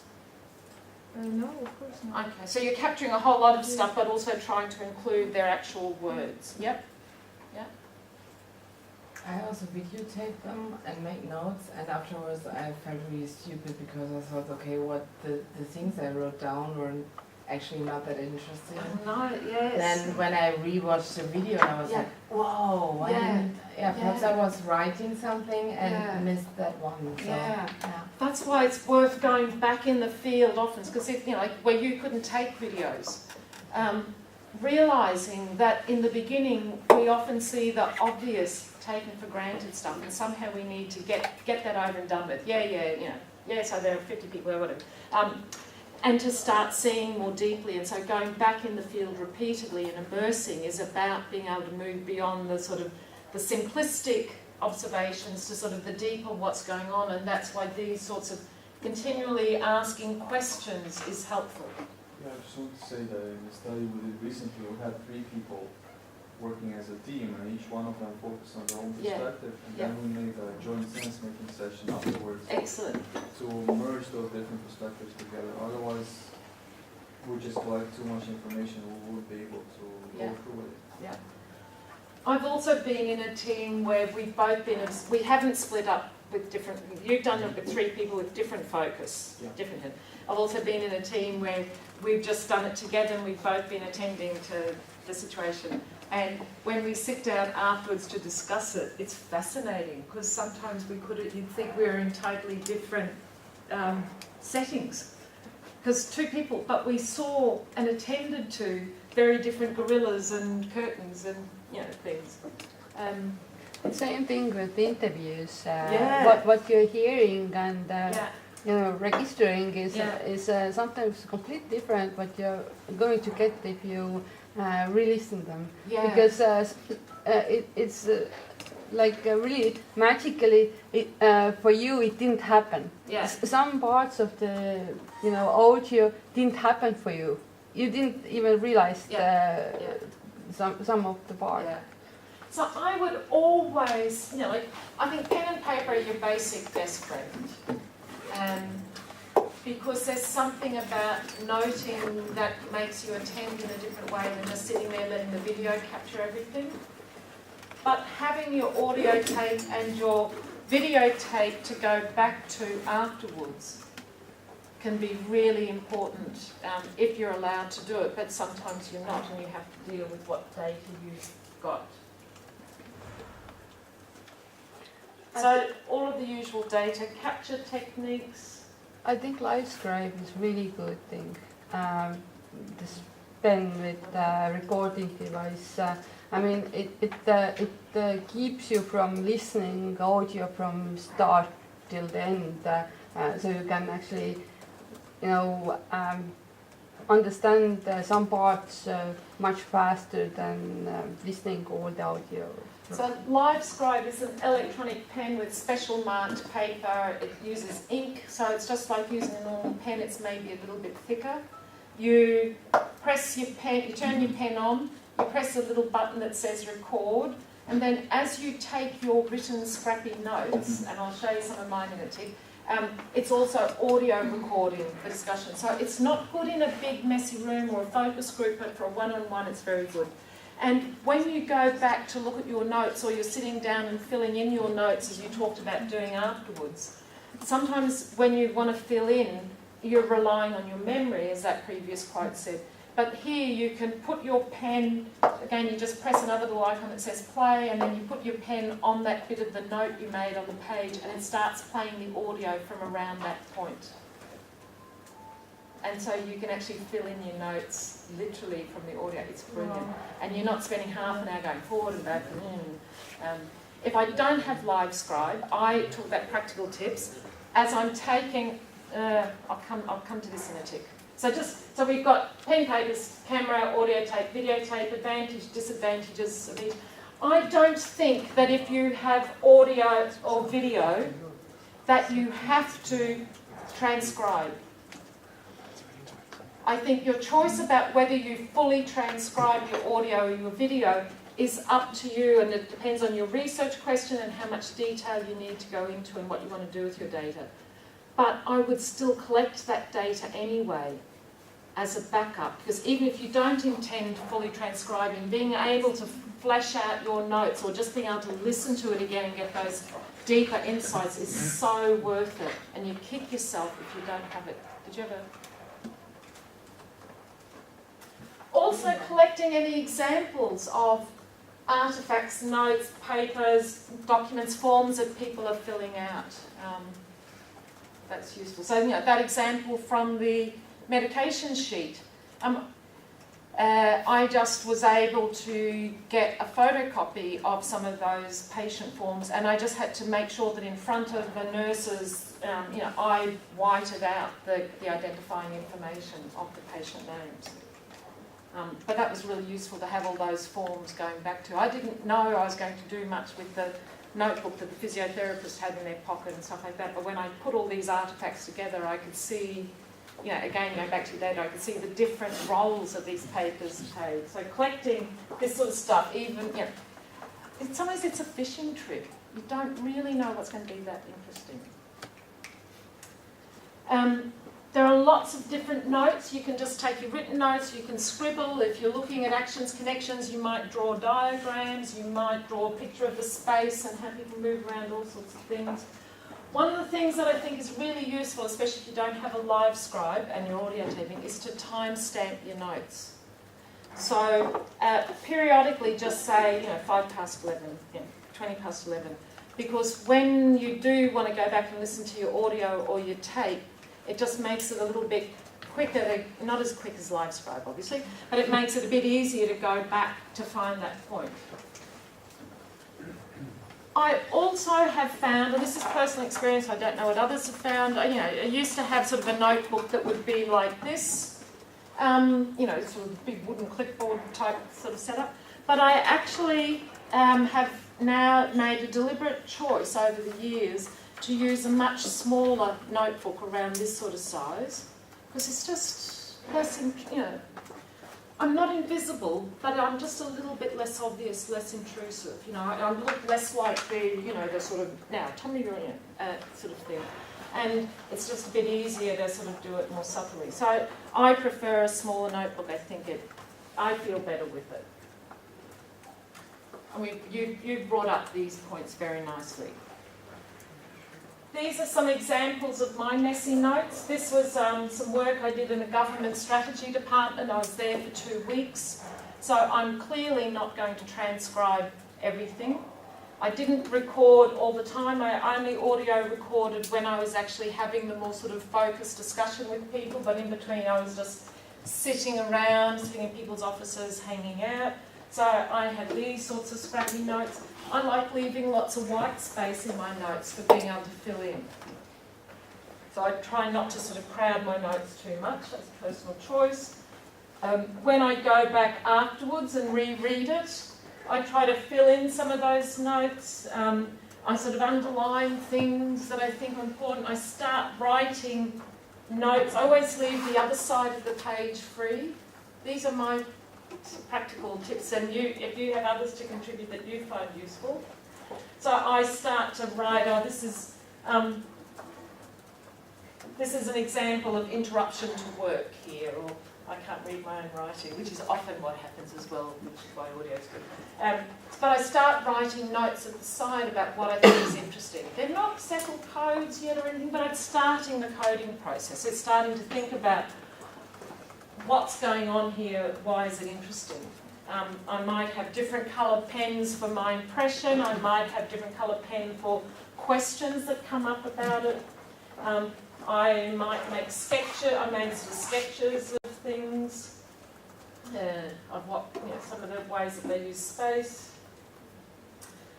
And then as I started to sort of actually think that, I don't know, interruption to work was actually an interesting thing that I was seeing a lot of, I might then create, I had another notebook, and these are all little tabs that I stuck on.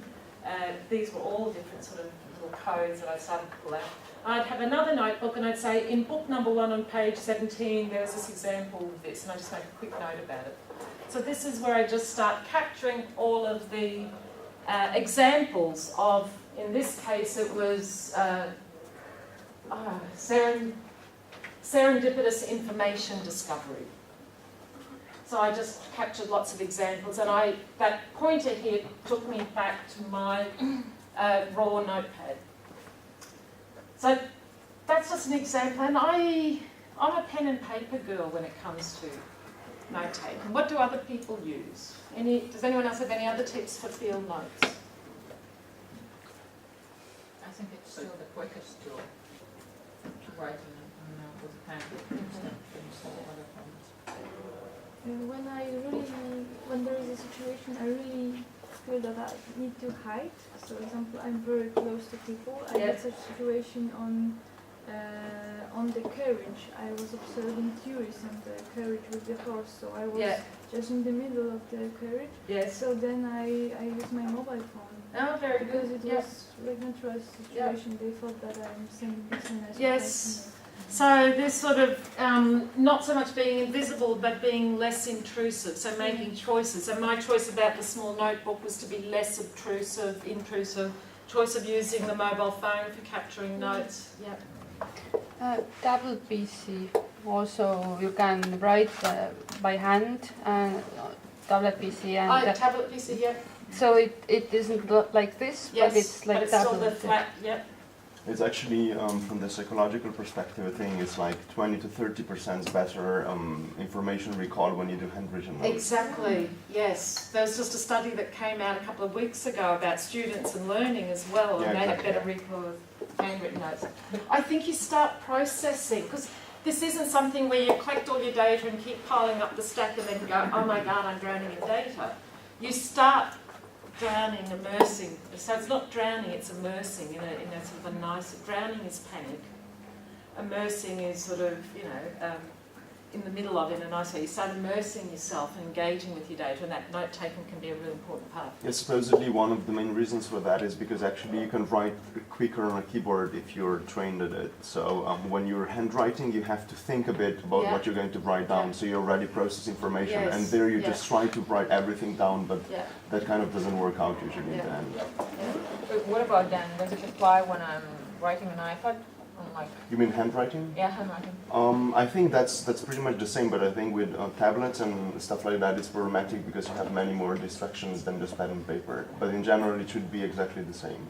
I haven't seen any studies that have explicitly compared. Exactly. But I think it's understanding the principle of if you can engage techniques that engage you with your data early from the beginning is good.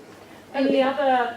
It depends where you are doing it, because in some cultural areas it's not a good idea to have anything electronically with you, because it's kind of might be dangerous. Yeah, you could get attacked. But you make choices, and this is part of your ethics process at the beginning. It's not just the consent form and protection of the participant, but it's also thinking about your own safety and some of these sorts of choices. This is an example of an audio tape of an interview that's being transcribed. There are no hard and fast rules about transcriptions. If you're doing something where you're much more concerned with the details of language, you might use some of the conversation analysis techniques of annotating all the ums and ahs and all sorts of things.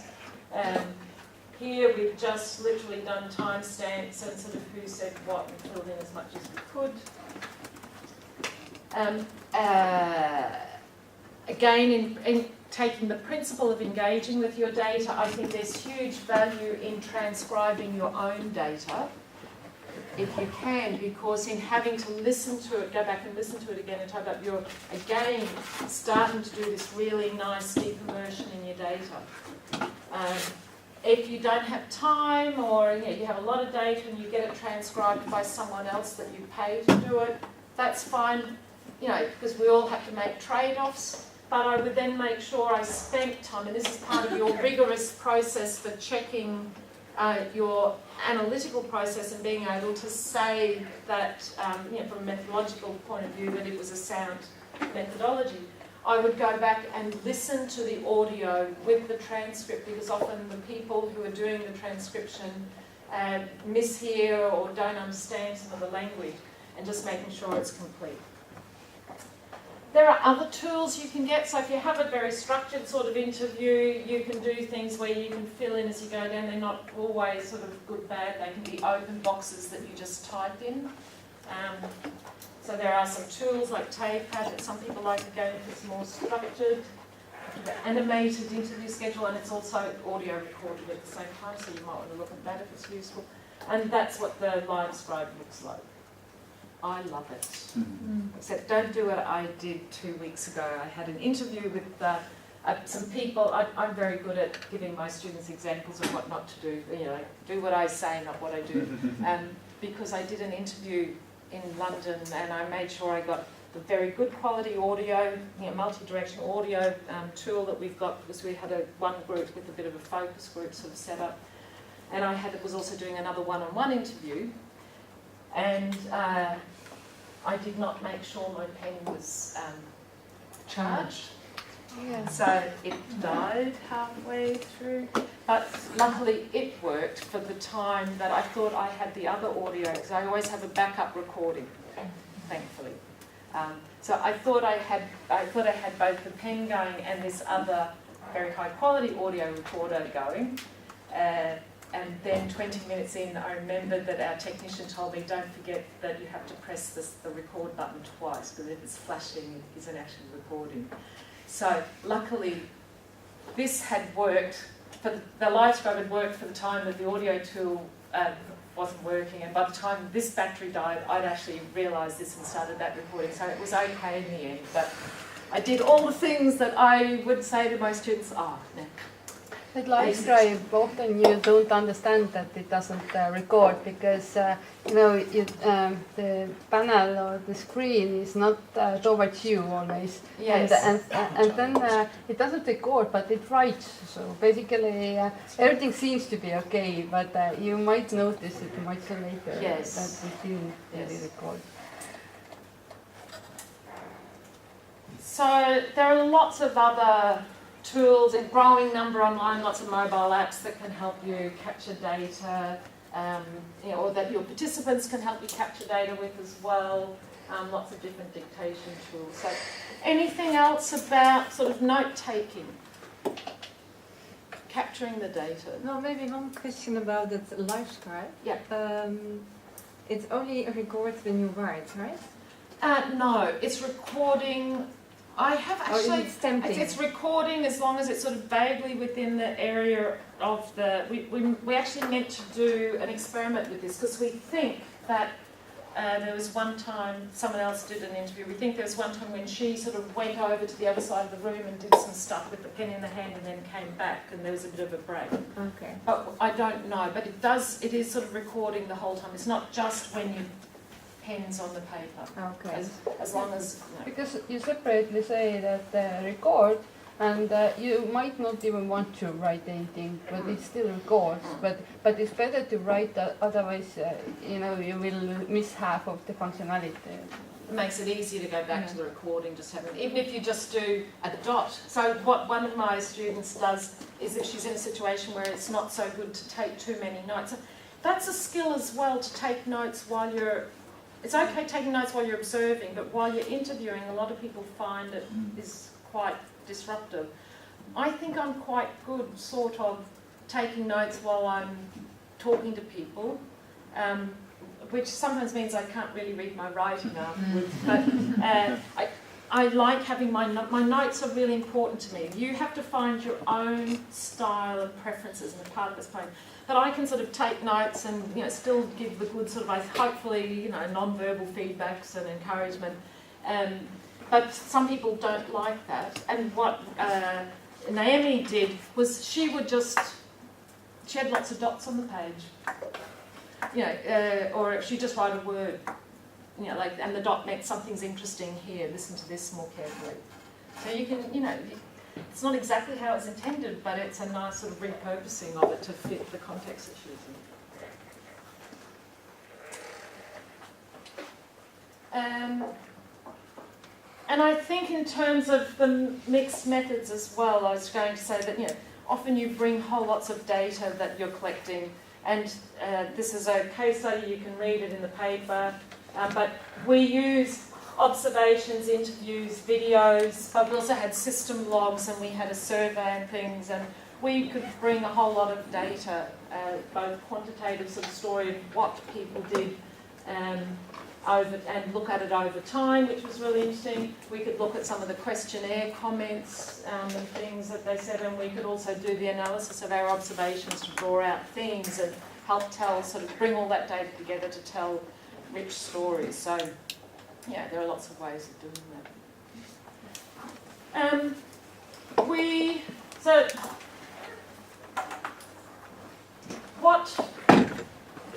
have 40 minutes that's going to talk about interviews, analysis, theories, and moving to design, which we won't do in 40 minutes.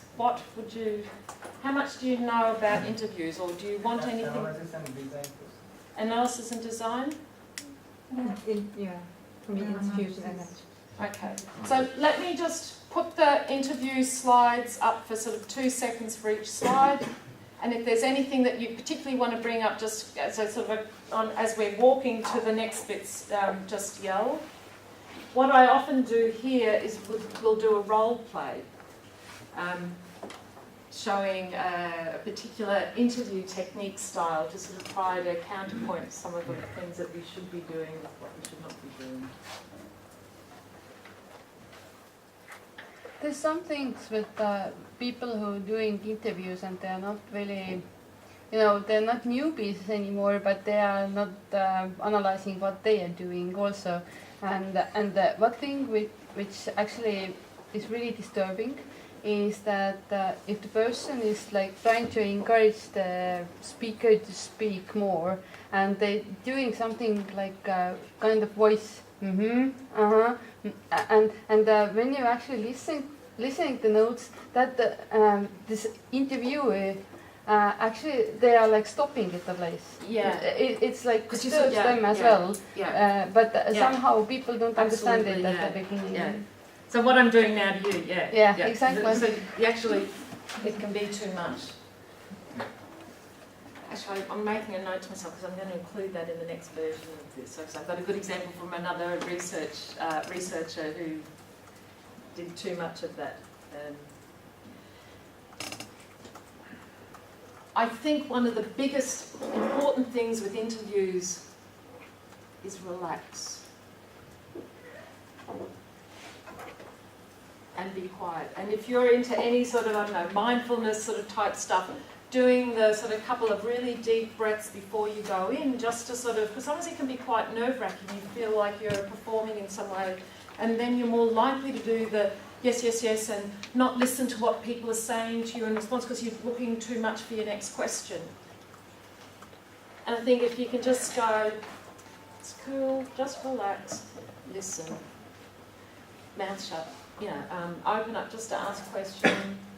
Think about, try to again be reflective about how you are, what your presence is like in the field. Because I can come up and go, okay, so can you tell me your name and where are you from? And you know, I can set up this whole sort of stressy dynamic. That's good. And they're interrupting and doing all sorts of things that create a very stressy dynamic. Whereas what we're doing in ethnographic interviews is we're trying to get people to tell us stories, not answer questions. We're trying to get them to tell us stories, to go deeply into what they're doing, to explain, to open up to us. And so being present in the interview context is really, really, really important. So just really be reflective about your own, how you're feeling, and being as calm as you can feel, slowing your breathing down, not over-verbalising in the non-verbals, you know, in the extra-verbals, and in letting silences sit. It's amazing what comes up after, you know, people have said something, and you just sort of, you can just sort of sit there and just let the silence sit for a bit. Don't feel like you have to rush in. And people will start talking again. Or your favourite friend question, the best ever question you can ever ask is, tell me more about that. Because just in the same way that you talked about observing and seeing the obvious stuff, people will tell you the obvious stuff. And when you sort of say, tell me more about that, or something similar in the most open way that you can, it is again really surprising what extra comes out. And then you can sort of dig a bit deeper with your questions. Why was that? What else was going on? What were you thinking? You know, like, how did that make you feel? You know, whatever it was is relevant. But tell me more about that. Silence, and so being calm, being a calm presence. Silences are okay. And tell me more about that. And I think they would be some of the best tips for doing ethnographic sort of interviews where you're doing sort of more semi-structured or unstructured, trying to get at deep stories. And what if you're doing your interview via the telephone? It's a bit different because you don't have that all non-verbal cues. But it's still okay. It's amazing what you can still pick up. If you can be present in the telephone, you can almost hear when people are doing the sort of, you know, thinking. Or, and again, you can still just let silences sit for a bit. And, you know, so it's not as rich in the multi-channel, but I think it can still be fine. The thing is, like, as you feel uncomfortable having silence, especially if you are nervous a bit. Yes. Interviewee also feels a bit nervous if it's silence too long. And then in this time they're thinking what else then they can tell you about that. And they tend to break the silence to speak more about the subject. But you can also set up a dynamic where, so it can be an uncomfortable silence because you're both sitting there going, oh shit, oh, I'm sorry, you know, silence. Or you can set up a dynamic where you know, you've set up this sort of soft and gentle pace. So sometimes I'm aware that I sort of try to, I don't know, lower my voice a little bit in, you know, or slow my voice down, or, you know, so you just try to play with some of the dynamics of your own sort of presence and dynamics to try and manage that. You know, you can role play that with each other. You know about these sorts of interview styles, big thing about what we do is unstructured.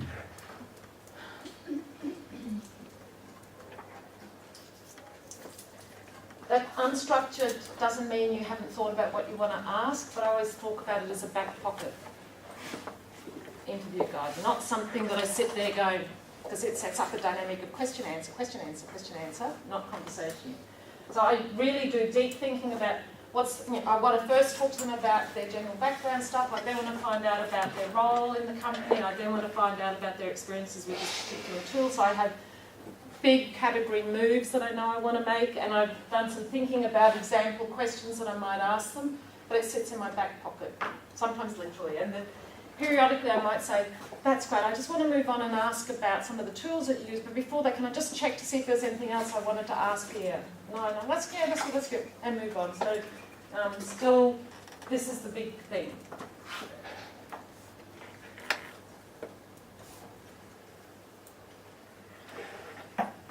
This is important.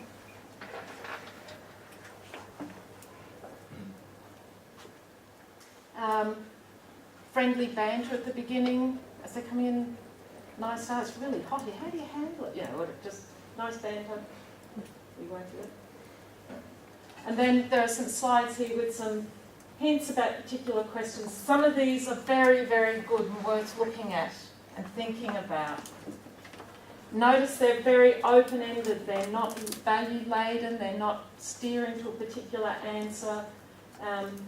The other sort of tip I would just give is ask general. Sometimes you ask sort of, what's your day like? But if you say, what has today been like? And get people to tell you something specific and grounded, you get often much more data. And then you can say, and how typical is today compared to your other days? And then you can start to explore, and that's often a better technique. So there are all of these sorts of different questions.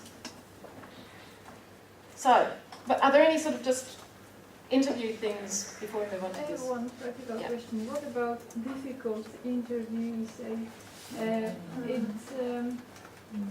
It's good when you can choose your interviewee, but I had few situations when the recruitment company recruited, they couldn't even predict who is going to come. And I had a drunk person. I had also a woman, I don't know if it was accident or something wrong, she had like a bruise on her face and she wanted to hide it, but it was she was like hiding, but we were very close and I didn't know actually if I should talk about that with her or just to behaving the way I don't see it. So what about such issues? So I don't think we have time now to go through with this, to look at this in detail, because this could be a little mini case study to have an interesting discussion, and you might want to do that in your group. But your issues will arise. You will get the people who don't want to be there, who are taciturn, who are aggressive, who are know-it-all, who are chat, and you can't bring them in, or who just say, yep, well, it doesn't matter what you do, you can't. So. This is a really nice article that's linked here in UX Matters. It's about when interviews go wrong. And they talk about, I don't know, poly-chatter, and they have the sort of, the nice little persona type labellings for different difficult type interviews. So I would suggest have a look at that, because it sort of describes some of the different sorts of difficulties. Not exactly the drunk person, I don't think, but they give some really nice tips there. What happens when you design something, you try to deploy it in an environment, in the work environment, for example, but due to limitation from the company, you are allowed to just interview a handful of people. Yeah. So what's your issue there, that you're not getting them? All of them, yes. Right. I'm not, mostly because the company says that it's personnel cost money, so 1 hour interviews for each personnel is a lot of money. So they didn't allow me to interview all of them. What should I do in this situation? So again, this could be a long discussion. It's something I'd normally open up for discussion in the group, and again, you can discuss this over lunch. As a quick response, just to, I would suggest you have to really respect your customer, your client. You can't go tough, or when they're not looking, go and talk to more people. You have to respect their constraints and their wishes. I mean, you can try and negotiate. But if they're not going to touch, think about other ways. Like, what work did you want your interviews to do? And are there other ways of achieving that? So could having, maybe not as good, but could having some system logs for a week be useful? Could getting people to fill out a quick questionnaire to compliment, or could having a focus group rather than one-on-one? Could you take them out for a beer after work so it's not in company time? Yeah, so thinking about other strategies to achieve the outcome, the data that you want, or some sense of the data. So, the thorny issue of analysis. You've got your data. Hopefully, this has been going on. What are the issues about analysis that would be useful for you to discuss? Well, maybe different approaches to analysis. Lots of people doing affinity diagramming for getting things grouped and out from the analysis, and I also have managed to do behavioral analysis, like with scales, like how much this participant did something more than the other, but I haven't used much more. So some of this goes back to thinking about your paradigm stance from the beginning and what you want to do with it and what you think counts as knowledge or how you can engage with your data. So you could collect, say, a whole lot of audio data from your interviews, and you've got audio data. Let's say you've transcribed it. What are the sorts of things you could do with that data in terms of analysis? So we've already said affinity diagram. Do people know what affinity diagramming is?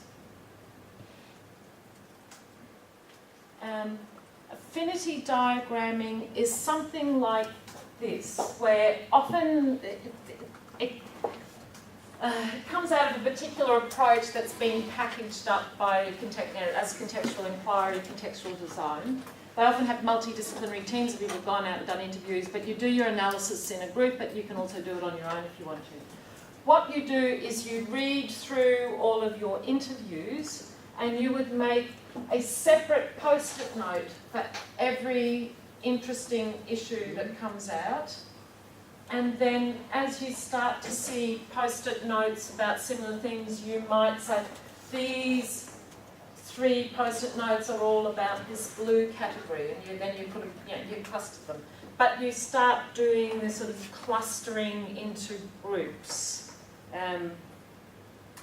So clustering into related groups, and you can do this with software tools as well, but post-it notes are a popular way. So you're creating some sort of higher order hierarchy over your notes that you've pulled out. But what else could you do with your transcripts? So you've got your transcripts all written out.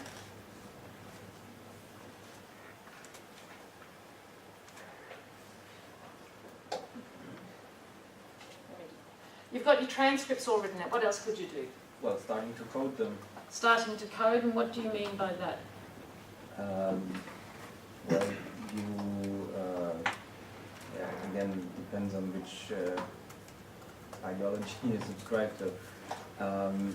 But you kind of give labels to certain interesting aspects, and if something comes up regularly, you attach the same label to this instance as well.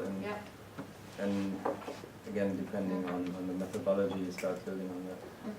So that sort of coding is a similar sort of process of what we saw in affinity mapping in its principle, in that you usually go through line by line and you sort of say, what's going on here, what's this about, or you might have a little cluster of lines and you start putting little labels beside it. It could be handwritten labels, you could be using a software tool and use, put the labels, type the labels in the software tool.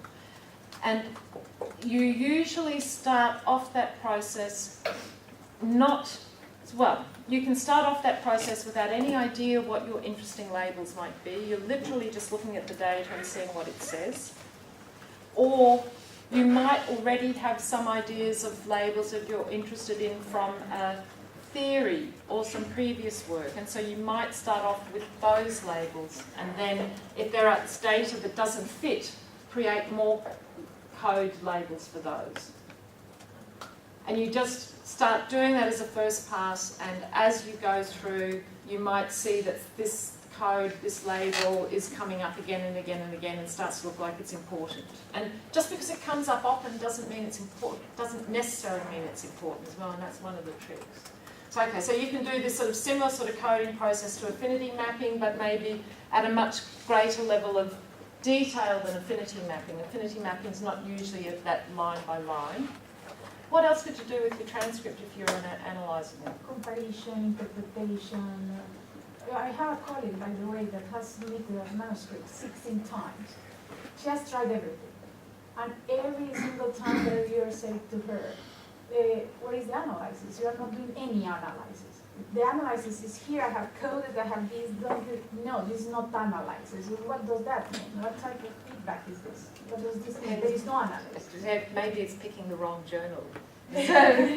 At the university. Okay, so this is, so she's gone through the coding process that we've talked about, and yes, yeah, okay. That's another discussion to have about. Which, by the way, my background is in law, and we do exactly the same, but we don't use this terminology. Yeah. This is very intuitive. Of course you code. You don't need to call it code. Of course you compare. You don't have to. This is just experimental process that happens simply, so intuitively. But cannot it be left implicit in other sort of analytical approaches? What do you think? I think that you need to be able to explain in your methodology section the steps that you went through in the coding. If you're doing a thesis, you can put samples of that in the appendix of your thesis as evidence. Or if it's a report, there's not a page limited academic book. This could be a longer discussion.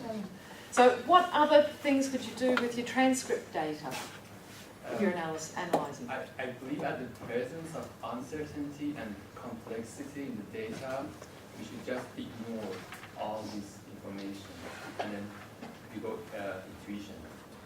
So you don't do line by line coding, you take it as a whole thing and you go, oh, this person sounds really angry, or I get, this interview is telling me that this work, so you're doing this sort of much more macro level response reaction to it.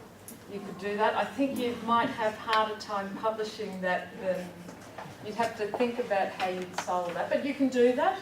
You can do that, and if you're doing observations over a long period of time, sometimes that's a level of data that you might not be able to do line by line of 6,000 lines of interview transcripts, but you can do bigger overall impressions or patterns at different levels of. So this is saying you can engage with your data at different levels of granularity. What would be another sort of opposite end of the granularity spectrum in analysing your transcript, for example?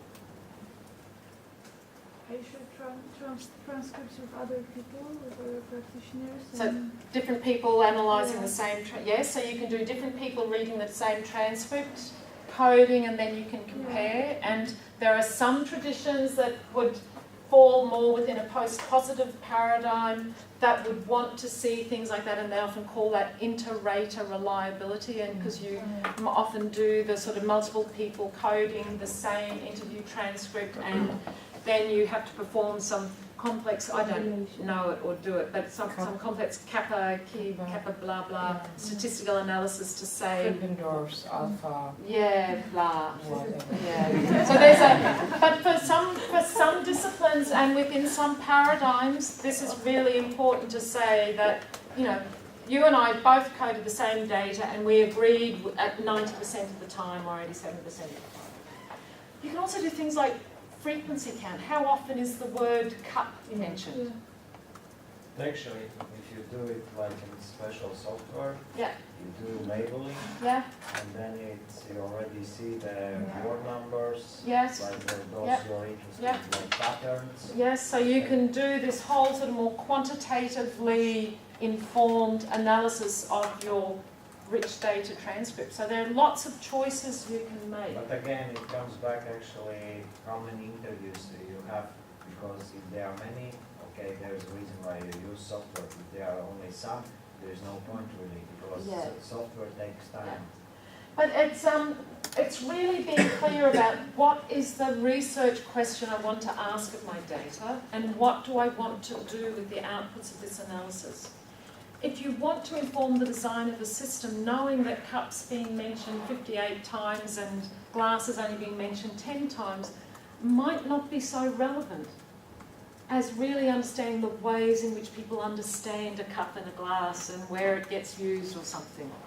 You know, so it depends what questions you want to ask, and that's the really important part of the analysis. Don't forget what is your focus. You know, what's the question you want to ask? What work do you want your data to do, and for whom, and how do you want to do it?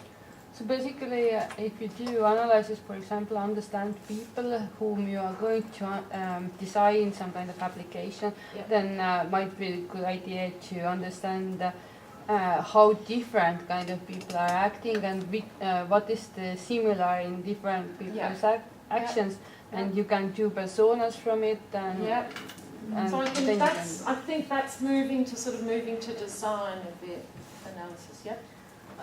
Regarding this inter-rater or intercoder reliability, there's also something like intra-coder. So I do the same coding a few weeks later. Yes. And I was wondering when the purpose of the study is more explorative and more really getting an idea, and then use this to have another study or something. Yes. Is it really necessary to have this kind of because I have this issue, like working in Germany, and my supervisors are in Swedish or KVH, so they can't really have this double coding thing. They don't, or they do?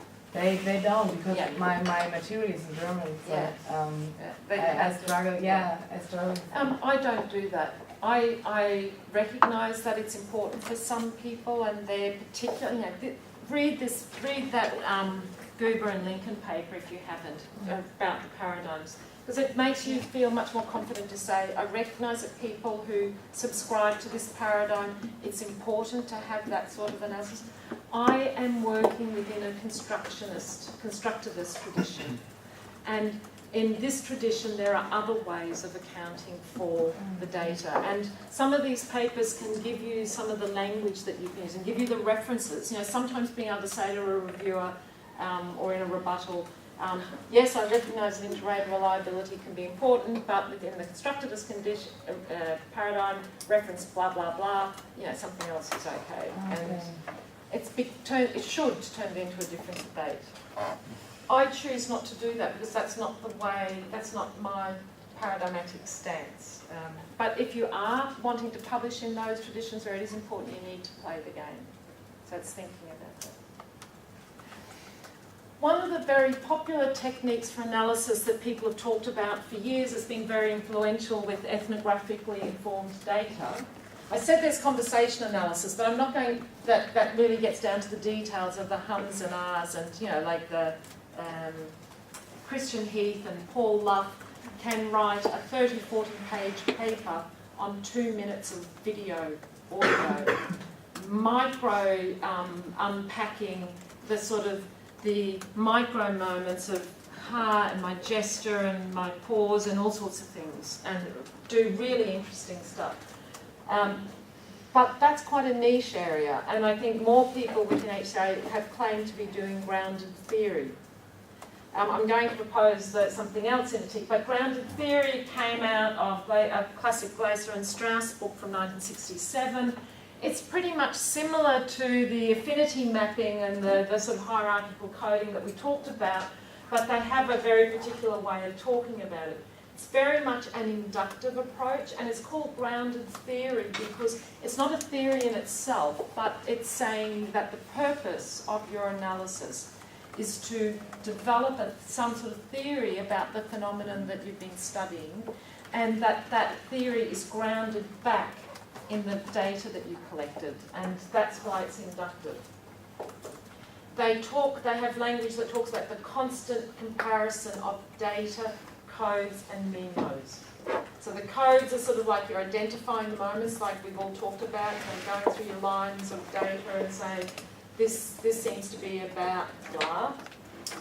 MIMOs are these sorts of notes that you write beside it. What's going on here? Why are people doing that? What else could be going on? It seems to me that gender becomes a really important part of making notes to stuff. So you're starting to sort of do this response to your own data, either in terms of questions or sort of thoughts.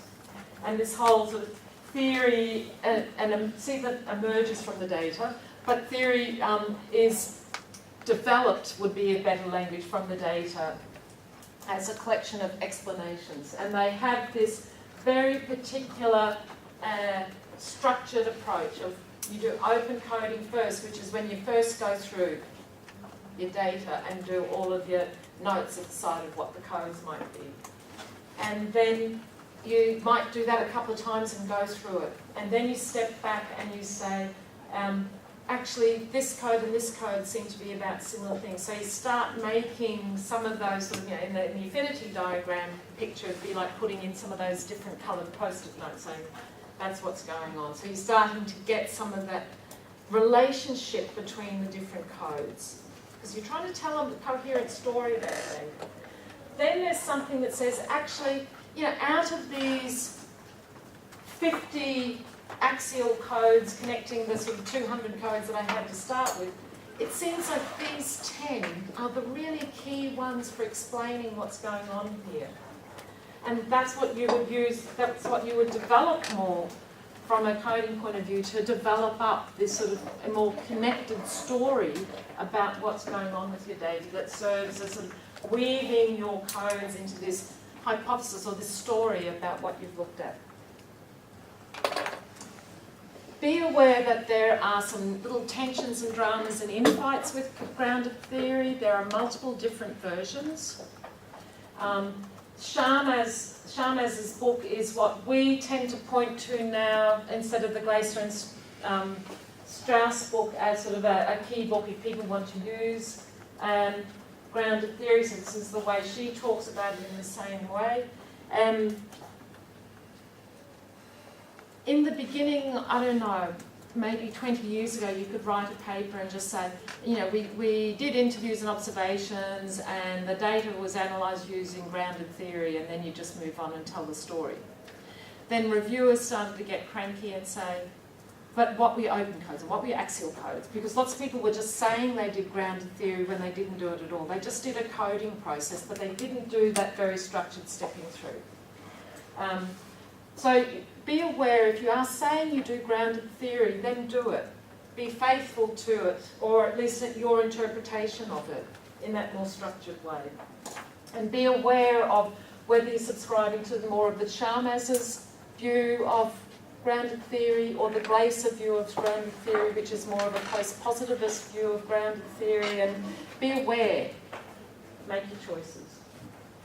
This is an example. So Dominic and Sian Lindley, in a tutorial presentation from a couple of years ago, and I asked permission if I could show these, had some really nice examples of how they had started to do this. So they started using, or someone, I don't know whose of this it is, but they started using colour coding of their data, that where they started to pull out some different sort of codes or something that was important, and they would colour code their bits of data in it.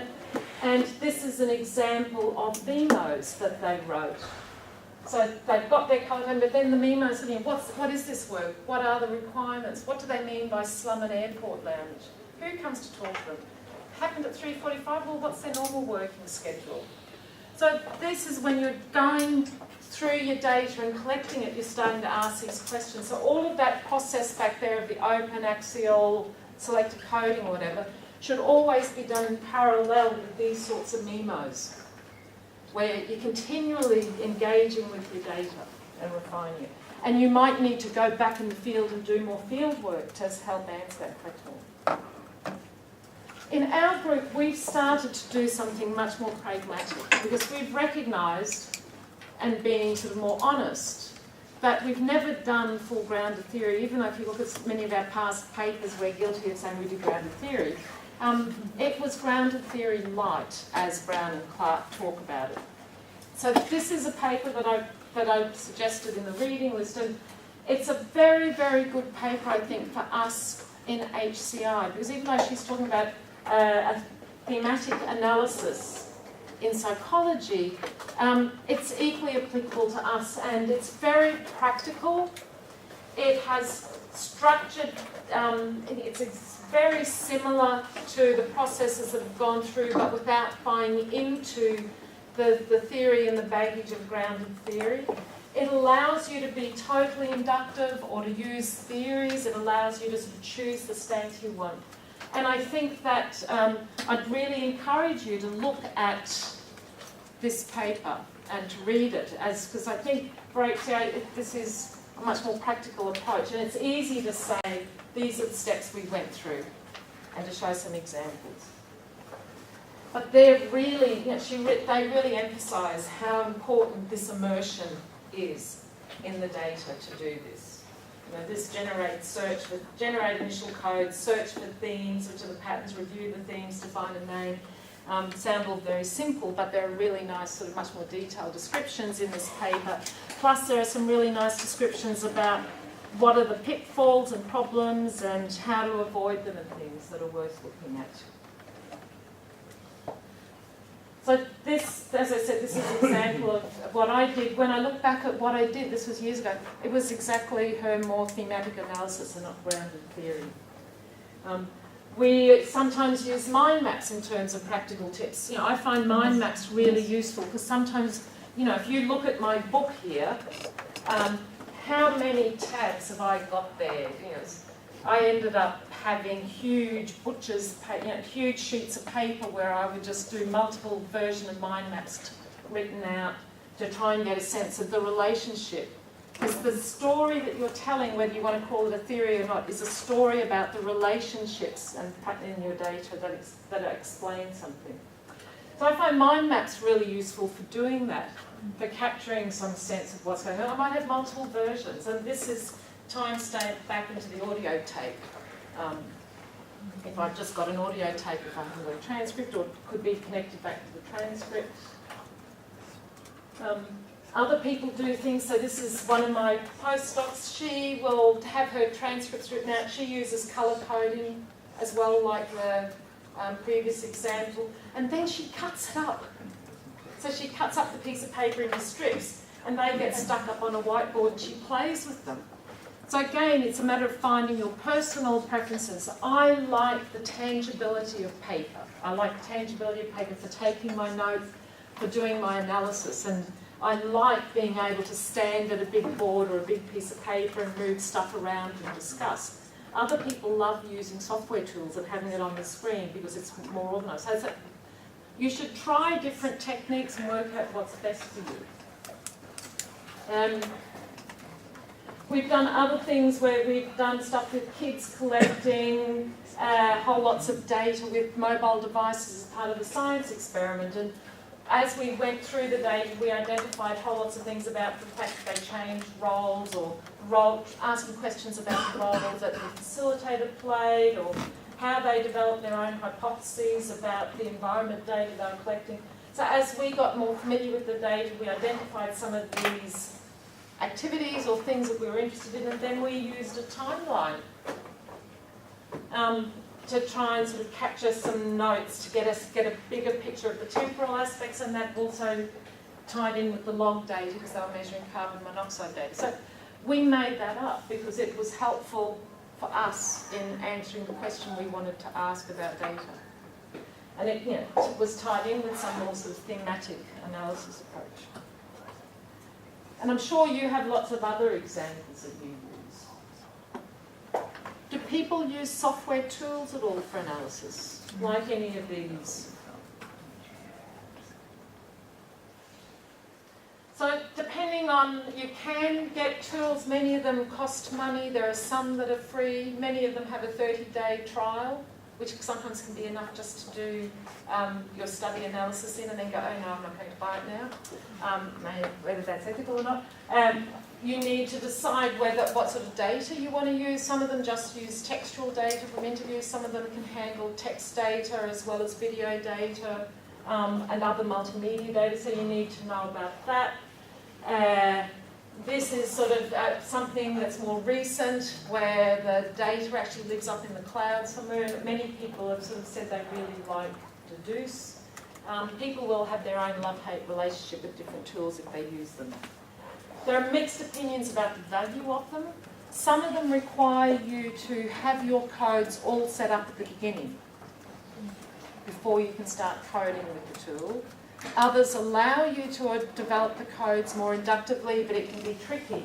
And one of the complaints that Dave Randall and Mark Rounsfield have, who come from an ethno-methodology tradition in the UK, they are really anti-tools because they think that they remove, talking about the engagement of the researcher and the analysis, they think that it actually makes it a much more of a mechanical task, and it removes the researcher from very deeply engaging with their material, and that often the work of analysis becomes constrained by what the software does. Other people love it. I've got a PhD student who loves, what did I think she used? Transana. Well, she didn't actually love Transana because it played up sometimes, but she loved it enough that she found it really helpful for her work. So again, work out what you, as a researcher, want to do for the sorts of the questions that you do want to ask. These are just some examples. So that's Transana, that allows video, voice data, transcript, codes. One advantage of these tools is you can say, give me all the snippets of data that are coded in a particular way. So like what Ursula was doing with her cut-out bits of transcript stuck on the whiteboard, you can do more easily in tools. It's Atlas. Oh, going the wrong way. And this year at LSTI also released this summer a Mac version, and Max QDA also has now a Mac version. Yeah, so that's the other thing, the Mac and PC version, Windows version, because some of them have. This is one made at Nottingham University to address the fact that they wanted to use biodata like heart rate and sensors as well as video data. I still think it's so amazing. I think I tried most of them. Yes. But all the UIs are horrible. Yes. They're all overly complex and not very logical, and even the ones which I know have guys from HDI in the development team. Yeah. I know. I personally don't like them because I think I faff with the tool more than working with my data, and I just prefer something more simple like a mind map after I've done it, just to help me see different. But this is, as I said, other people in my group love their analysis tools. So it's a matter of working it. There are some very good resources online that do sort of comparisons and have some sort of structured comparison about short description of each and what are the advantages and disadvantages of each. So we're at 12, and we didn't get to role of theories or moving to design. Which one? This is very important. Role of theories?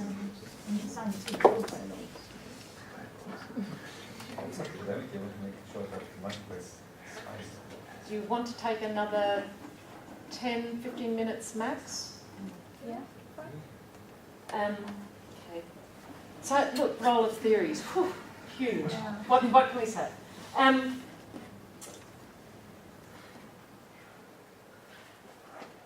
It depends what you want to do with your data and how you want to explain it. What are your big questions about theories and the role of theories? Does anyone use any particular theories? You were talking about using activity theory, Hannah-Lisa, and a little bit. Critical theories. Which one? Critical theories. Critical theories? Like Fox from Austria and the such. And what work does critical theories do for you in your analysis? It's a little bit more revolutionary than the common. So we are being too extreme. That's what I try to show things as they should be, and the potential for change. So you use the theories to help make particular sorts of arguments. Exactly, for argumentation, basically, yes. I actually struggle with what exactly is a theory. We had a lunch discussion about that, and there were an ethnographer and anthropologist, and we were talking about theories, and afterwards we were even more confused. Yes. And there's Yvonne Rogers wrote a book about HDI theories, and I was also looking at the table of content, and sometimes I was like, okay, are these really serious Yes. or frameworks and methodologies? Yes, yes. And we realized that, for example, this anthropologist in our group, she had a quite different idea about what is a theory. Yeah, yeah. So I struggle with that a lot. I know, and I don't have any clear answers either. There are some things that are clearly labelled as theories in other disciplines, like activity theory within a psychology, Soviet psychology tradition, or distributed cognition, I think, would be regarded as theory within psychology. What other theories do you know about? These are just some. Sorry? There are so many. So many, so many. And, you know, embodied cognition, it isn't exactly a theory because there are multiple different versions of explanations for embodied cognition. You know, you could be talking about, you know, Gallagher and his sort of phenomenological point of view, or yeah, I mean, there I can't remember a whole lot of names, but there are whole lots of different people who have different theoretical frames for talking about embodied cognition. So I've put it here as sort of, yes, it's sort of one of the fuzzy things that I couldn't put my hand on my heart and say that is a named theory in the same way that this is a theory. This isn't a theory. This is saying you'll develop a theory from your own data. Ethnomethodology is anti-theory. But in being anti-theory, I always want to argue with them that they always reproduce the same sorts of findings and see the same sorts of things, and so they actually do have more of a theoretical basis than what they claim. But, you know, common ground is sort of something that's been well developed by Clark to do with communication. Would you call that a theory? I don't know if people in that discipline do. But there are. What this just says is that there are lots of more structured, well-developed ways of talking about phenomena that give you access to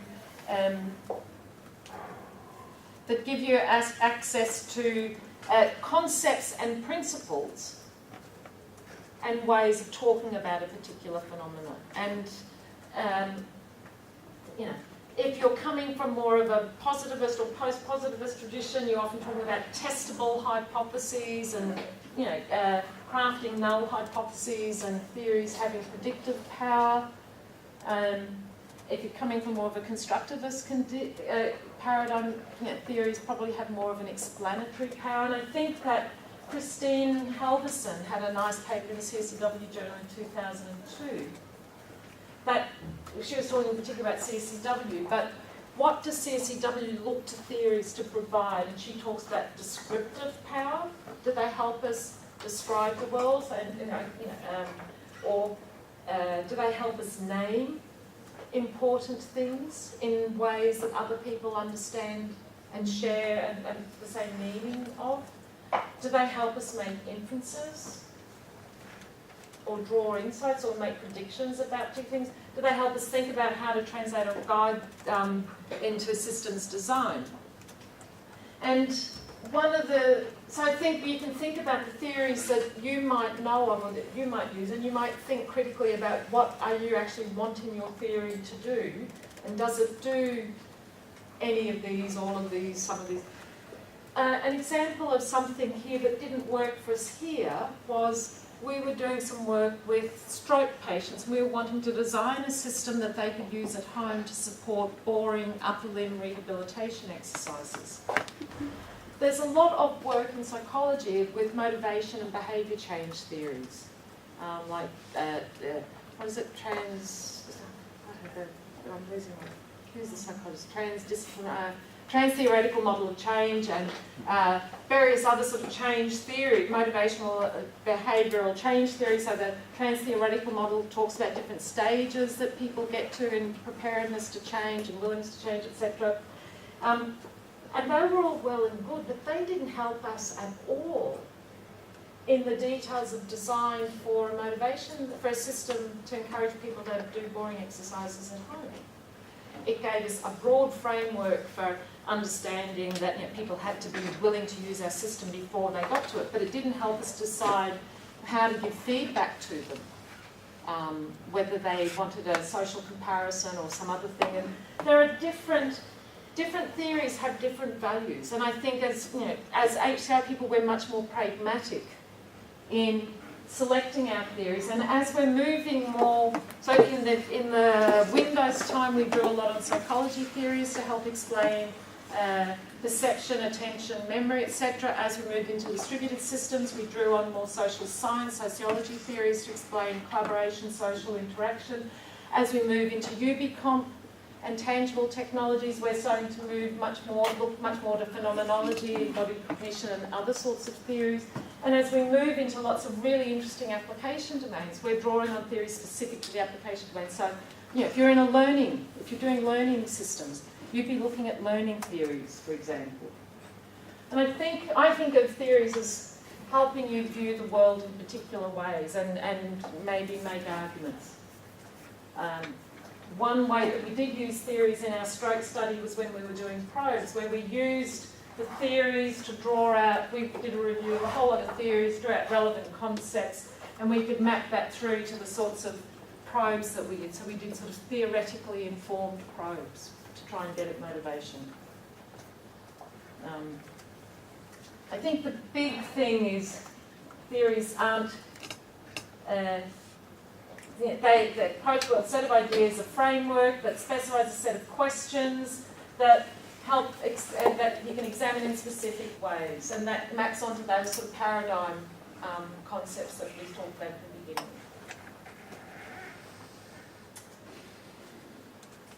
beginning. And whether something's a framework is sort of a not so much causal relationships, but relational frameworks. They can be sort of making softer claims and sort of strong theories, perhaps.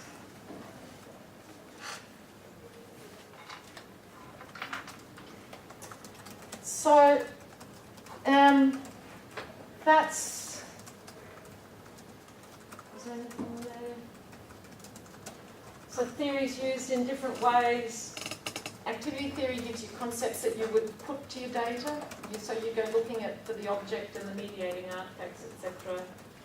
They can be used as sensitizing concepts, so you don't think that they're going to explain everything, but they give you something to start with. Other approaches where you derive theoretical concepts from the data, domain-specific theory. So there, I think, are the sort of main ways that we tend to use theories in HCI and design. What do you think? In any sort of more detailed discussion is probably tricky. Are there any sort of burning questions or something you'd want to raise? If it's a question you just put out there and becomes a topic for discussion over lunch. Do you think it's okay for a researcher to be more of a positivist in some papers and more of a constructivist in other papers, so that lower your ability? Yeah. This is a personal opinion. I'm interested in designing technologies that work. I'm not signing up to a church. I'm not signing up to be a card-carrying, I'll only ever wear white shirts sort of person. So I'm really into this toolkit notion and this curricula, and that I will bring whatever methods, stances, tools are appropriate to the question I want to ask. I have a personal preference or leaning. I do, if you look at my papers, I think I'm much happier sitting within more of a constructivist paradigm. I can deal with the messy world. I don't like things being controlled. I think that the interesting stuff is in the messiness.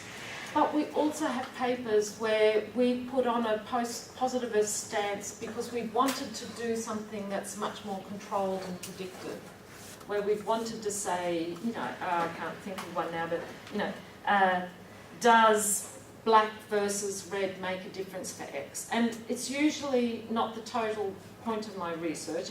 This would be a step in then taking the answer and moving it onto something that then gets developed and then gets put out into the real world. So I think it's not a case of saying I am now and forever will be a post-positivist.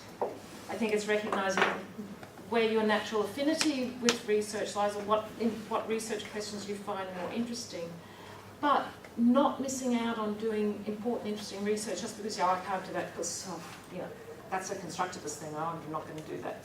I think it's tools for the job, tools to answer the question, methods and stances to answer the questions that are important to get towards designing technology that works for people, which is what we're about. I think if you're a psychologist or a sociologist, I think it becomes much more important to be aligned to a church because that's part of your identity as an academic. I don't know what other people think about that. Probably depends on the research group. For example, I would have a very hard time doing something that's even remotely psychological and quantitative. In Siegen? Yeah. Yes. I would get a lot. Yes. But I'm sure if you made good arguments and just said, look, what's the point in Siegen have a great reputation for doing very sort of rich, qualitative work, a lot of long-term engagements with real settings and doing a lot of more ethnographically informed work and design work. But I think you could say, instead of, before we go off and build a system that goes ping, we should find out whether ping or pong is better, before we put in the effort. And I think, if there are arguments that could be made as what value you get from doing that, it could be useful. I would probably argue for that. I know some people, especially in our group, who would probably either want somebody, another university to do that, or say we don't need that. Yep. Yeah. And that's important. And it's also important to think about where you want to publish and what they will accept. And it's not as complicated as just doing your own thing. It's not as easy. These were quarter past. These are the slides I had for moving to design. Just to orient you, and you can look at them later. We can discuss them over lunch. These are really important questions to ask when moving to design. But who's the audience? What do they need? What time frames? What resources? When I worked in industry, sometimes we would like to have had 3 weeks to do deep analysis, but people needed an answer from us tomorrow. So you have to make pragmatic choices. Lots of different ways to take your data. I think a big part of the data of moving to design is just recognising that the answers don't plop out of your data, that there's still a lot of creative, engaged, designerly work that comes between understanding the context and coming up with solutions. It depends whether you're doing it yourself or whether you're working in a team and you have to communicate these findings to other people who interpret them. If that's the case, think about ways of capturing the data that's easy for people to grasp, even though you know that there are rich stories underneath. Contextual design have lots of different modelling techniques for doing this that you can look at and develop your own sort of modelling techniques that capture the essence. In our stroke project, we were working in a very sort of multidisciplinary team. We had very rich ethnographic data, home tours, interviews, probes, but we created these sort of personas and did that and mapped them to storyboards to try to explore some of the possibilities linking. That was important for working with the team. We did video prototypes, we had workshops with people. We in AGRIP have a commitment to a lot of sort of more participatory ways of moving to design so that we don't sit there and come up with the answer, but it depends what context you're in. And we've done different things. This is just a thing about working with older people and trying to engage them, but recognising some of the difficulties and with different tools.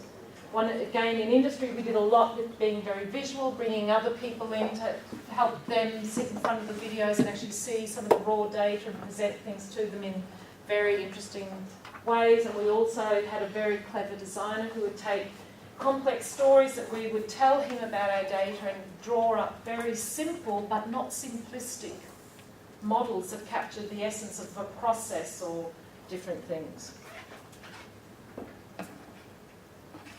So, I think we should probably finish, are there any sort of final questions, comments? We said at the beginning that we were going to just sort of try to do this in a short time. Do you feel like you have a little bit of a sense of, are there any sort of key questions here that we haven't hit on, that people brought up in the beginning?